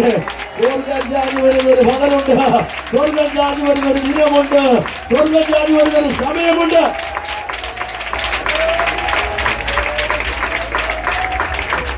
Hallelujah, hallelujah. നമ്മുടെ ദൈവം കടന്നു വരും. ഞാനത് വിശ്വസിക്കുന്നു. വേദപുസ്തകം പഠിക്കുമ്പോൾ അങ്ങനെ അടുക്കും ചിട്ടയായിട്ടാണ് പഠിപ്പിക്കുന്നത്. അങ്ങനെ കർത്താവ് തന്റെ ഗംഭീരനാഥ ശബ്ദത്തോട് വരും. തന്റെ കുഞ്ഞുങ്ങളുടെ നിലവിളി കേൾക്കുമ്പോൾ സ്വർഗം വരാതിരിക്കത്തില്ല. 12-ാം അധ്യായത്തിൽ ഇവൾ ചതിക്കും ഇസ്രായേലിനെ. ആമേൻ. പിന്നത്തേതിൽ അവളെ 18-ാം അധ്യായത്തിലാണ് നമ്മൾ കാണുന്നത്. അത് ഞാൻ പിന്നെ വിശദീകരിക്കാം. 13-ാം അധ്യായം അവിടെ എഴുതിയിരിക്കുന്നത് ഇങ്ങനെ: 10 കൊമ്പ്, മനുഷ്യമുഖത്തോട് ചേർന്ന മുഖം, നെറ്റിക്ക് നടുവിൽ ഒരു കണ്ണ്, പുള്ളിപ്പുലിക്ക് സമൂടല്, കരടിക്ക് തുല്യം കാല്, വിചിത്ര ജീവി കയറി വരുക. ഇന്ന് വരെ ലോകം കണ്ടിട്ടില്ലാത്തൊരു ജീവി. ഈ ജീവി എന്താണെന്ന് ഇന്നും പലരും ചോദിക്കുക. ഈ ജീവിയെ കുറിച്ച് പഠിക്കുമ്പോൾ 10 കൊമ്പ് 10 രാജ്യമാണ്. തെളിയിച്ചു തരാം. സക്രിയ പ്രവചനം 2-ാം അധ്യായം വായിക്കുമ്പോൾ സക്രിയാവ് കാണുന്നുണ്ട്, വായിക്കണ്ട. അവിടെ എഴുതിയിരിക്കുന്നു, ഞാൻ 4 കൊമ്പ് കണ്ടു. ഇതെന്താവുന്നു കർത്താവേ എന്ന് ചോദിച്ചപ്പോൾ സക്രിയാവിനോട് ദൈവം പറഞ്ഞു, യെരൂശലേം, ഇസ്രായേൽ, യഹൂദ ഇവരെ ചിതറിക്കാൻ വന്ന കൊമ്പുകളാണ്. കേട്ടോണം, ഇസ്രായേൽ, യെരൂശലേം, യഹൂദ 3 രാജ്യത്തെ ചിതറിക്കാൻ 4 കൊമ്പ് വന്നു. സക്രിയാവിന് അവൻ വീണ്ടും തലപൊക്കി നോക്കി, 4 കൊല്ലന്മാരെ കണ്ടു. ഇതെന്താന്ന് കർത്താവേ എന്ന് ചോദിച്ചു. ഇത് 4 കൊല്ലന്മാരാവുന്നു. എന്തിനാണെന്ന് ചോദിച്ചപ്പോൾ പറഞ്ഞു, കൊല്ലന്മാരെ ഞാൻ എഴുന്നേൽപ്പിച്ചത് കൊമ്പ് മുറിക്കാനാണ്. ഇവിടെ താമസിക്കാൻ നിങ്ങൾക്കറിയത്തില്ല, വനപ്രദേശത്തിനടുത്ത് താമസിക്കാൻ ഞങ്ങൾക്കറിയാം. കാട്ടിൽ പോകുമ്പോൾ തീ വന്ന് ഇങ്ങനെ കാടെല്ലാം കത്തിക്കിടക്കുന്ന സമയത്ത് മൃഗങ്ങളുടെ കൊമ്പ് പൊടിഞ്ഞ് കിടക്കും. കാട്ടുപോത്തിന്റെ മറ്റു മൃഗങ്ങളുടെയൊക്കെ കൊമ്പ് കിടക്കുമ്പോൾ ഞങ്ങളുടെ പിതാക്കന്മാർ ആ കൊമ്പെടുത്തോണ്ട് വന്ന് ഞങ്ങളുടെ നാട്ടിലെ കൊല്ലന്മാരെ ഏൽപ്പിക്കും. കൊല്ലന്മാരെ ഏൽപ്പിച്ചിട്ട് പറയും, ഞങ്ങളുടെ കൊടുവാളിന്റെ പിടി ഇതുകൊണ്ടായിരിക്കണം. പിടി കിട്ടിയോ? തീക്കകത്ത് വേഗാത്ത കൊമ്പെടുത്തോണ്ട് വന്ന വീട്ടിലെ ആയുധത്തിന് പിടിയൊരുക്കുന്നത്. ഇത് നമുക്ക് മുറിക്കാൻ പറ്റത്തില്ല. നമ്മുടെ വീട്ടിലെ കൊടുവാളിന് വെട്ടിയാൽ മുറിയത്തില്ല. ഇത് മുറിക്കാൻ കൊല്ലന്മാർ വേണം. സക്രിയ പ്രവചനത്തിനകത്ത് ഇസ്രായേലിനോട് ദൈവം പറയുന്നു, നമുക്ക് വേണ്ടി 4 കൊല്ലന്മാരെ ഞാൻ എഴുന്നേൽപ്പിച്ചിട്ടുണ്ട്. ചില കൊമ്പുകളെ മുറിക്കാൻ ഞാൻ കൊല്ലന്മാരെ നിങ്ങളുടെ മധ്യത്തിൽ അയക്കും. എന്തിനാണെന്ന് അറിയാമോ? ഇതുവരെ ആയുധം പണിതത് അവരാണ്. ശത്രു പണിയുന്ന ആയുധത്തിന് മൂർച്ചയില്ല. വരാവാത്ത വാള്, മുറിയാത്ത അരം. ഇതുകൊണ്ടുവന്ന് ഇസ്രായേലിന്റെ കയ്യിൽ കൊടുത്തിട്ട് പണിഞ്ഞെന്ന് പറയും. ശത്രുക്കൾ വരുമ്പോൾ വീട്ടിനകത്ത് ഓടിച്ചെന്ന് വാളെടുത്തുകൊണ്ടത് വെട്ടും. കയ്യിലിരിക്കുന്ന വാളുകൾ ഊരി തെറിച്ചു പോകും. ശത്രുക്കളുടെ കയ്യിൽ ആയുധം മൂർച്ചയുള്ളതാ. അവർ ഇസ്രായേലിനെ അരിഞ്ഞ് വെട്ടി തള്ളിക്കൊണ്ടിരിക്കും. ഇസ്രായേലിലെ ആളുകൾ ചത്തുപോയിക്കൊണ്ടിരിക്കുക. പക്ഷെ ഇവരുടെ ആയുധത്തിന് മൂർച്ചയില്ല. ഇവര് പണിയുന്ന പെരിസര് നല്ലപോലെ പണിത് കൊടുക്കത്തില്ല. സ്വർഗത്തിലെ ദൈവത്തിന് അത് മനസ്സിലായിട്ട് പറഞ്ഞു, ഇനി നമ്മുടെ ആയുധം പുറത്ത് പണിയണ്ട, നമ്മുടെ ആയുധം അകത്ത് പണിയണം. മനസ്സിലായ ദൈവജനത്തിനായി സ്വന്തം ആയുധം പണിയാൻ അകത്ത് പണിക്കാരൻ വേണം. പുറത്തുള്ളവന്റെ പണി നമുക്ക് വിശ്വസിക്കാൻ പറ്റത്തില്ല. അകത്ത് നീ പണി, അകത്ത് വെളിപ്പാട്, അകത്ത് പ്രവചനം, അകത്ത് ദർശനം, അകത്ത് ദൈവകൃപ, അകത്ത് ദീർഘവീക്ഷണം. അകത്ത് കൃപയുള്ളവരുണ്ടെങ്കിൽ, ഉണ്ടാവുള്ളവനുണ്ടെങ്കിൽ ഒരിക്കലും നിന്നെ തകർക്കാൻ പറ്റത്തില്ല. നീ നിന്റെ വായിൽ മൂർച്ച കൂട്ടുന്നത് പോലെ ഒരു ശത്രു ആയുധം മൂർച്ച കൂട്ടി തരത്തില്ല. ശത്രുവരുടെ തല പോകുമെന്ന് ഇന്ന് പകൽ മൂർച്ച കൂട്ടിക്കോ. നിനക്കെതിരെ വരുന്ന യുദ്ധത്തിന്, പ്രശ്നത്തിന് നിന്റെ നാവ് ഒരു കാടായി ഘടകതയാണ്. സ്വത്രം പറഞ്ഞുകൊണ്ടിരിക്കുക, മൂർച്ച കൂട്ടിക്കൊണ്ടിരിക്കുക. പണിപ്പുരക്കകത്ത് കയറ്, നീ ഒരു കൊല്ലനായി മാറ്. നിന്റെ കരുത്തിൽ തന്ന ആയുധം ഇന്ന് പകൽ അവൻ ഉരച്ചുകൊണ്ടിരിക്കുക. രക്തം ജയമെടുക്കുന്നു. സക്രിയാവിന് അവൻ ബോധ്യമായി, അവൻ കൊല്ലന്മാർ നമുക്ക് വേണ്ടി ദൈവം അയച്ചതാ. ഇനി നമ്മൾ പരാജയപ്പെടത്തില്ല.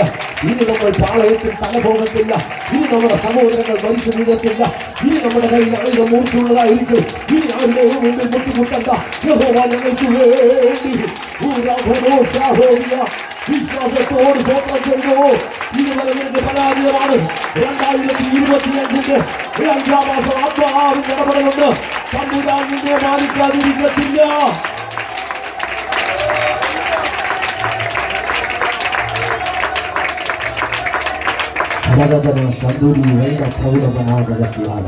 അപ്പോൾ വാഴ്ത്തത്വമുള്ള ദൈവവചനെ 13-ാം അധ്യായത്തിൽ കാണുന്നുണ്ട്. ആമേൻ, ഈ വന്നിരിക്കുന്ന 10 കൊമ്പെന്ന് പറയുന്ന 10 രാജ്യമാണ്. ഇന്ന് ആമേൻ മോദി ഗവൺമെന്റ് 6-ാം രാജ്യമായി രാജ്യത്ത് കടപിടിച്ചിരിക്കുക. നമ്മളിവിടെ ആമേൻ വിക്രം കപ്പൽ പണിതതിനു ശേഷം കൊച്ചി പോർട്ട് എന്ന് പറഞ്ഞാൽ ലോകം അറിയപ്പെട്ടു. കൊച്ചി പോർട്ട്, നമ്മുടെ കൊച്ചി പോർട്ടിനെ കുറിച്ച് നമുക്കറിയാം. പണ്ട് കാലത്ത് ജോലിക്കായി ഞങ്ങൾ പോയ സ്ഥലമാണ് പോർട്ട് കൊച്ചിയിലെ ഒരു കപ്പല് കയറ്റിയിട്ട് പണിയത്തക്ക നിലയിലുള്ള ഷിപ്പ് കാർഡായിരുന്നു. എന്നാൽ ഇന്ന് 6 കപ്പല് നിരത്തിയിട്ട് പണിയത്തക്കതുപോലെ വികസനത്തിന്റെ വലിയൊരു പദ്ധതിയായി. കഴിഞ്ഞ ദിവസം സൗദി അറേബ്യക്കടുത്ത് അമേരിക്കയുടെ ഒരു യുദ്ധക്കപ്പല് എന്ന് വെച്ചാൽ അമേരിക്കയുടെ യുദ്ധക്കപ്പല് സൗദി അറേബ്യക്ക് അടുത്തിട്ട് എല്ലാ രാജ്യത്തിന്റെയും ചുവരിനോട് ചേർന്ന് നമ്മുടെ കേരളത്തിന്റെ അതിർത്തി ഇവിടെ നമ്മുടെ അതിർത്തി ഭാഗത്ത് തമിഴ്നാട് മാർത്താണ്ഡം കഴിഞ്ഞു പോകുന്ന ഭാഗത്ത് കന്യാകുമാരി സൈഡില് അമേരിക്കയുടെ ഒരു കപ്പൽ കിടപ്പുണ്ട്. സൗദി അറേബ്യയിലുണ്ട്, മസ്കറ്റിലുണ്ട്. എല്ലാ രാജ്യങ്ങളിലും അമേരിക്കയുടെ കപ്പല് അവിടെ തന്നെ കിടപ്പുണ്ട്. എന്തിനാണെന്നറിയാമോ? ഒരു യുദ്ധം വന്നാൽ അമേരിക്കയിൽ നിന്ന് ഓടി അവിടെ വരെ വരണ്ട, ഒരു രാജ്യത്തിന്റെ അനുവാദം ചോദിക്കണ്ട. അമേരിക്ക എന്ന് പറയുന്ന സകല ലോകരാജ്യങ്ങളെ ഭരിക്കുന്ന രാജ്യമാണ്. അവർ ലോകത്തിന്റെ പോലീസ് എന്നാ അറിയുന്നത്. അതുകൊണ്ട് അവരുടെ പടക്കപ്പൽ അവിടെ നിൽപ്പുണ്ട്, യുദ്ധക്കപ്പല്. ഒരു പ്രശ്നം വന്നാൽ ഇവിടുന്ന് അടിയെന്ന് പറഞ്ഞാൽ അവിടുന്ന് അടിച്ചോളൂ. അതിന് എല്ലാ രാജ്യത്തും ഇട്ടിട്ടുണ്ട്. ഇതുപോലെ അമേരിക്കയുടെ യുദ്ധക്കപ്പല് അണുവായുധ അന്തർവാഹിനി കപ്പലാച്ച കേടായി പോയി. അവർക്ക് അത് റീവർക്ക് ചെയ്യണം. തിരിച്ച് അമേരിക്ക വരെ കപ്പൽ ഓടി ചെല്ലത്തില്ല. അവരാശ്രയിച്ച മറ്റു രാജ്യങ്ങളിലല്ല, ഇന്ത്യ എന്ന ഭാരതത്തിൽ മോദി സർക്കാരിനെ വിളിച്ചിട്ട് പറഞ്ഞു, ഞങ്ങളുടെ കപ്പൽ അണുവായുധ സാധാ കപ്പലല്ല, സാധാ കപ്പൽ പണിയുന്ന തുറമുഖമുണ്ട്, അണുവായുധ അന്തർവാഹിനി കപ്പല് നിങ്ങൾ ഭാരതത്തിൽ പണിഞ്ഞു തരണം. ഭാരതത്തിൽ പണിയാനുള്ള ഒറ്റ പോർട്ട് കൊച്ചി മാത്രമേ ഉള്ളൂ. അപ്പോൾ കൊച്ചി കൊണ്ടിട്ട് പണിത് കൊണ്ടുപോയി. ഞാൻ പറഞ്ഞത് അമേരിക്ക പോലും ഇന്ന് ഇന്ത്യയെ ആശ്രയിക്കാനുള്ള കാര്യമെന്ന് പറയുന്നത് വികസനത്തിന്റെ യുദ്ധത്തിന്റെ സാധനം വികസനമാണ്. ഇവിടുത്തെ റോഡ് പണിയാനുണ്ട്, വീട് പണിയാനുണ്ട്, ദാരിദ്ര്യം മാറിയിട്ടില്ല. ഇവിടെ എല്ലാം കടഭാരവും നിരാശകളും ദുഃഖങ്ങളുമാണ്. അത് ഞാൻ പറയുന്നില്ല. പക്ഷേ വികസനത്തിന്റെ പാതയിൽ വന്നപ്പോൾ ലോകരാജ്യങ്ങളിൽ കിടപിടിച്ച് 6ാമത്തെ രാജ്യമായി ഇന്ത്യ മാറാനുള്ള കാരണമെന്ന് പറയുന്നത് യുദ്ധത്തിന്റെ നിരയിൽ ലോകരാജ്യങ്ങളിൽ 10 രാജ്യം കടപിടിക്കും. മറ്റു രാജ്യങ്ങളെ പോലെ കടപിടിച്ചു വന്നതിൽ 6ാം രാജ്യമായി ഭാരതം മാറിക്കഴിഞ്ഞു. വേദപുസ്തകത്തിൽ ഇവിടെ വെളിപ്പാട് പുസ്തകത്തിൽ പറയുന്നുണ്ട് 10 കൊമ്പ് വരും, 10 രാജ്യം. ഇനിയും 4 രാജ്യം കൂടെ വന്നു കഴിയുമ്പോൾ അവർ 10 പേര് ഒരുമിച്ച് എങ്ങോട്ട് ഏത് രാജ്യം തകർക്കണമെന്ന് തീരുമാനിക്കുന്നു. അവർ 10 രാജ്യം കൂടെ സൈൻ ചെയ്ത് കഴിഞ്ഞാൽ വേറെ രാജ്യത്തിന്റെ അവകാശം അനുവാദം ചോദിക്കത്തില്ല. റഡാറ് തിരിച്ചടിക്കാൻ തുടങ്ങും. അവർ പറഞ്ഞാൽ അങ്ങനെ അവരായിരിക്കും ഭരണം നടത്തുന്നത്. വേദപുസ്തകം അതിനു മുൻപേ കാലങ്ങൾക്കും യുഗങ്ങൾക്കും തലമുറയ്ക്കും മുൻപേ എഴുതി വെച്ച അന്ന് ആമേൻ ഇന്ന് സർക്കാർ കൊണ്ടുവരുന്നെങ്കിൽ അന്ന് സ്വർഗം കണ്ടു. രാജ്യത്ത് യുദ്ധങ്ങൾ ഉണ്ടാകും, ഭൂകമ്പങ്ങൾ ഉണ്ടാകും, ജാതിയോട് ഇറക്കുന്ന സംഭവങ്ങളുടെ പരമ്പരകൾ ഉണ്ടാകും. അതിന് നടുവിൽ നമ്മെ നിർത്തുന്ന ഒരു ദൈവം, നമ്മെ നടത്തുന്ന ഒരു ദൈവം, നമ്മുടെ തലമുറയെ കരുതുന്ന ഒരു ദൈവം, നമുക്ക് വേണ്ടി വാഴി നടക്കുന്ന ദൈവം, നമുക്ക് വേണ്ടി വാതിലൊരുക്കുന്ന ഒരു ദൈവം ജീവിക്കുന്നതിനായി ഞാൻ എന്റെ ദൈവത്തെ വാഴ്ത്തുകയാണ്.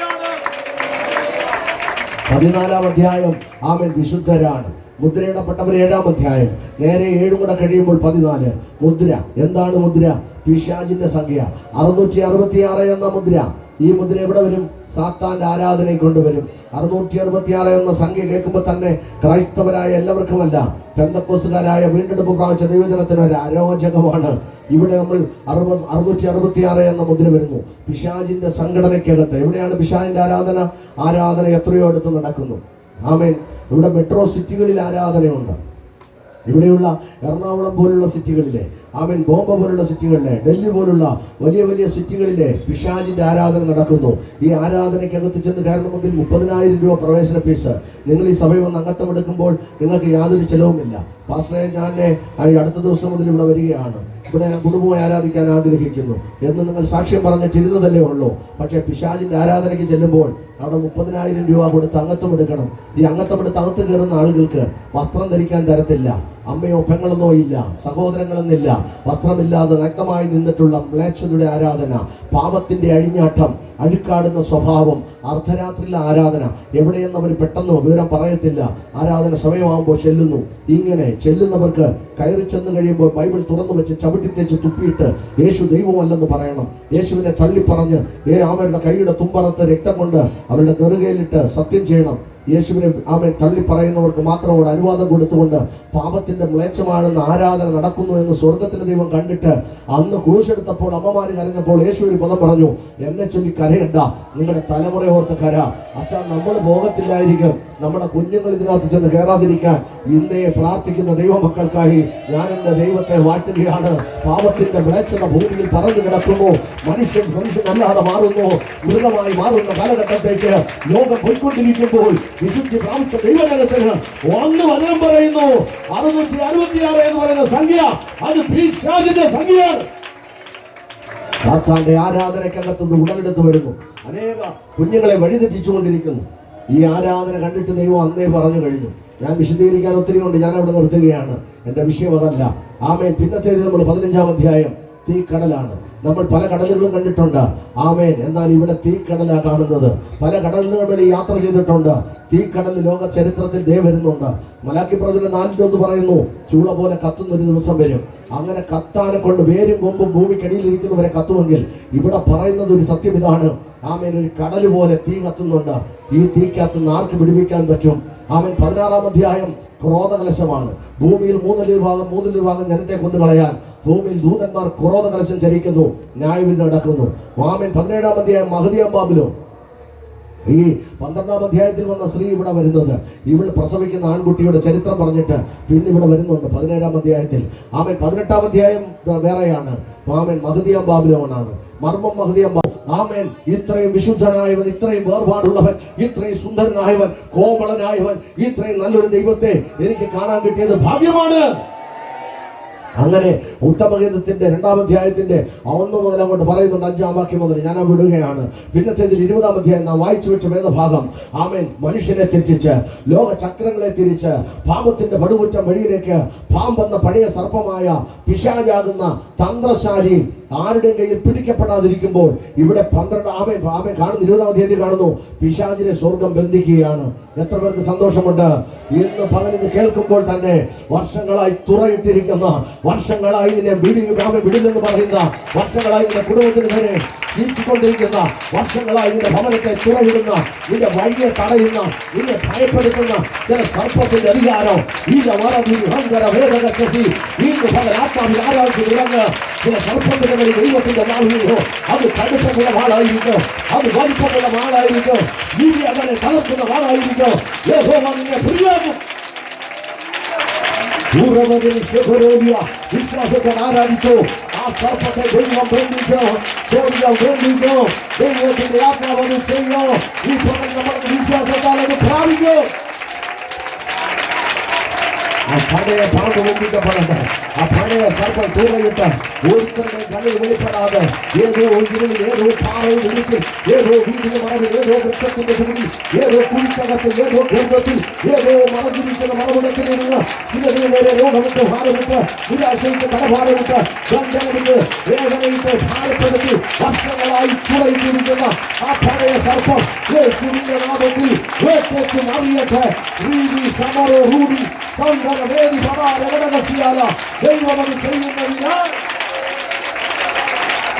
സ്വർഗമത് ചെയ്യാതിരിക്കത്തില്ല. അതുപോലെ വീരമന ഹദരി ഘടകസിയാല തുടക്കത്തിൽ തന്നെ അവൻ ഒടുക്കം തന്നെയാ. ആമേൻ. ഒന്നുകൂടെ ഞാൻ പറയാം. ആമേൻ. 20-ാം അധ്യായത്തിന്റെ തുടക്കത്തിൽ അവൻ ഒടുക്കമാണ്. സന്തോഷത്തോടെ ആമേൻ പറഞ്ഞാട്ടെ. 20-ാം അധ്യായത്തിന്റെ തുടക്കത്തിൽ ആ സാത്താന്റെ ഒടുക്കമാണ്. ദൈവം ഒതുക്കി കളയുകയാണ്, അഡ്രസ് ഇല്ലാതാക്കുകയാണ്, നിർമൂലമാക്കുകയാണ്, പൊടിച്ചു കളയാണ്, പറത്തിക്കളയുകയാണ്. 20-ാം അധ്യായം അങ്ങനെയാണ്. പിന്നെ അതിന്റെ 11-ാം വാക്യമാണ് നമുക്കൊരാശ്വാസം. വെള്ളസിംഹാസനം ഇട്ടിരിക്കുന്നവന്റെ മുമ്പിൽ ആകാശത്തിന് നിൽക്കാൻ പറ്റത്തില്ല. വെള്ളസിംഹാസനം ഇട്ടിരിക്കുന്നവന്റെ മുമ്പിൽ ഭൂമി ഓടിപ്പോവുകയാണ്. വെള്ളസിംഹാസനത്തിന് മുമ്പിൽ ആവാലവൃത്ത ജനം ഓടിപ്പോകും. പക്ഷേ വേർപെട്ട ദൈവജനം മാത്രം അവിടെ നിൽക്കും. എത്ര പേരതിൽ സ്തോത്രം ചെയ്യുവച്ച എന്റെ വാക്കിലെ നിർത്താം. സമയത്തിന്റെ പരിമിതിയായല്ലോ. ഈ പകൽക്കാലം ദൈവ പൈതലെ 21 അധ്യായം വേദപുസ്തകത്തിൽ, വെളിപ്പാട് പുസ്തകത്തിൽ കൊടുത്തിട്ട് 20-ാം അധ്യായത്തിൽ പിശാചിനെ വന്ദിക്കുകയാണ്. ഇനിയുള്ള അധ്യായങ്ങളൊക്കെ ഞാൻ നിർത്തുകയാണ്. സമയം കഴിഞ്ഞു പോയി. ഞാൻ എൻ്റെ വാക്കുകളെ നിർത്തട്ടെ. സമയങ്ങളും കാലങ്ങളും ചക്രങ്ങളും കാലഘട്ടങ്ങളും മറിക്കുന്ന ദൈവം, നേരെ അറിയുന്ന ദൈവം, നിന്റെ ജീവിതത്തിന്റെ സകല വഴികളും അറിയുന്ന ദൈവം. ഇതുവരെയും നടന്നില്ലല്ലോ, ഇത് എന്ന് നടക്കാനാ? ഇതുവരെയും കഴിഞ്ഞില്ലല്ലോ, ഇനി എന്ന് കഴിയാനാ? ഇതുവരെ ഒന്നും നടന്നില്ല, സംഭവിച്ചില്ലല്ലോ, ഇനി സംഭവിക്കുമോ? പല ചോദ്യങ്ങളാണ് നിന്റെ ഹൃദയത്തിൽ വരുന്നത്. എന്നാൽ അതിന്റെ മറുപടി പിശാചിനെ വന്ദിച്ച് ദൈവം കളയാൻ പോവുക. നീ ലജ്ജിക്കാൻ ദൈവം സമ്മതിക്കത്തില്ല. നിന്റെ കുടുംബം ലജ്ജിക്കാൻ അവൻ അനുവദിക്കത്തില്ല. നിന്റെ തലമുറാപ്പത്തിനെടുക്കാൻ സ്വർഗം വിട്ടുകൊടുക്കത്തില്ല. നീ ദൈവത്തിനുള്ള പൈതല, നീ ദൈവത്തിനുള്ള മകനാ, മകളാ. വിയാറ സന്ധു നൊഹറോ ദേനി ഷാഡല വൈഡ പ്രൗഢ മനാദക ചസി നമുക്ക് ഏൽപ്പിച്ചു കൊടുക്കാം. കണ്ണുകളടയ്ക്കാം. ഒരു നിമിഷം പ്രാർത്ഥിക്കാം. വേദനയും ഭാരമില്ലാത്ത രാത്രികൾ എന്ന് കാണും കർത്താവേ. ഈ കടഭാരം മാറിയിട്ട് എന്നൊന്ന് സ്വസ്ഥമായി ഉറങ്ങും.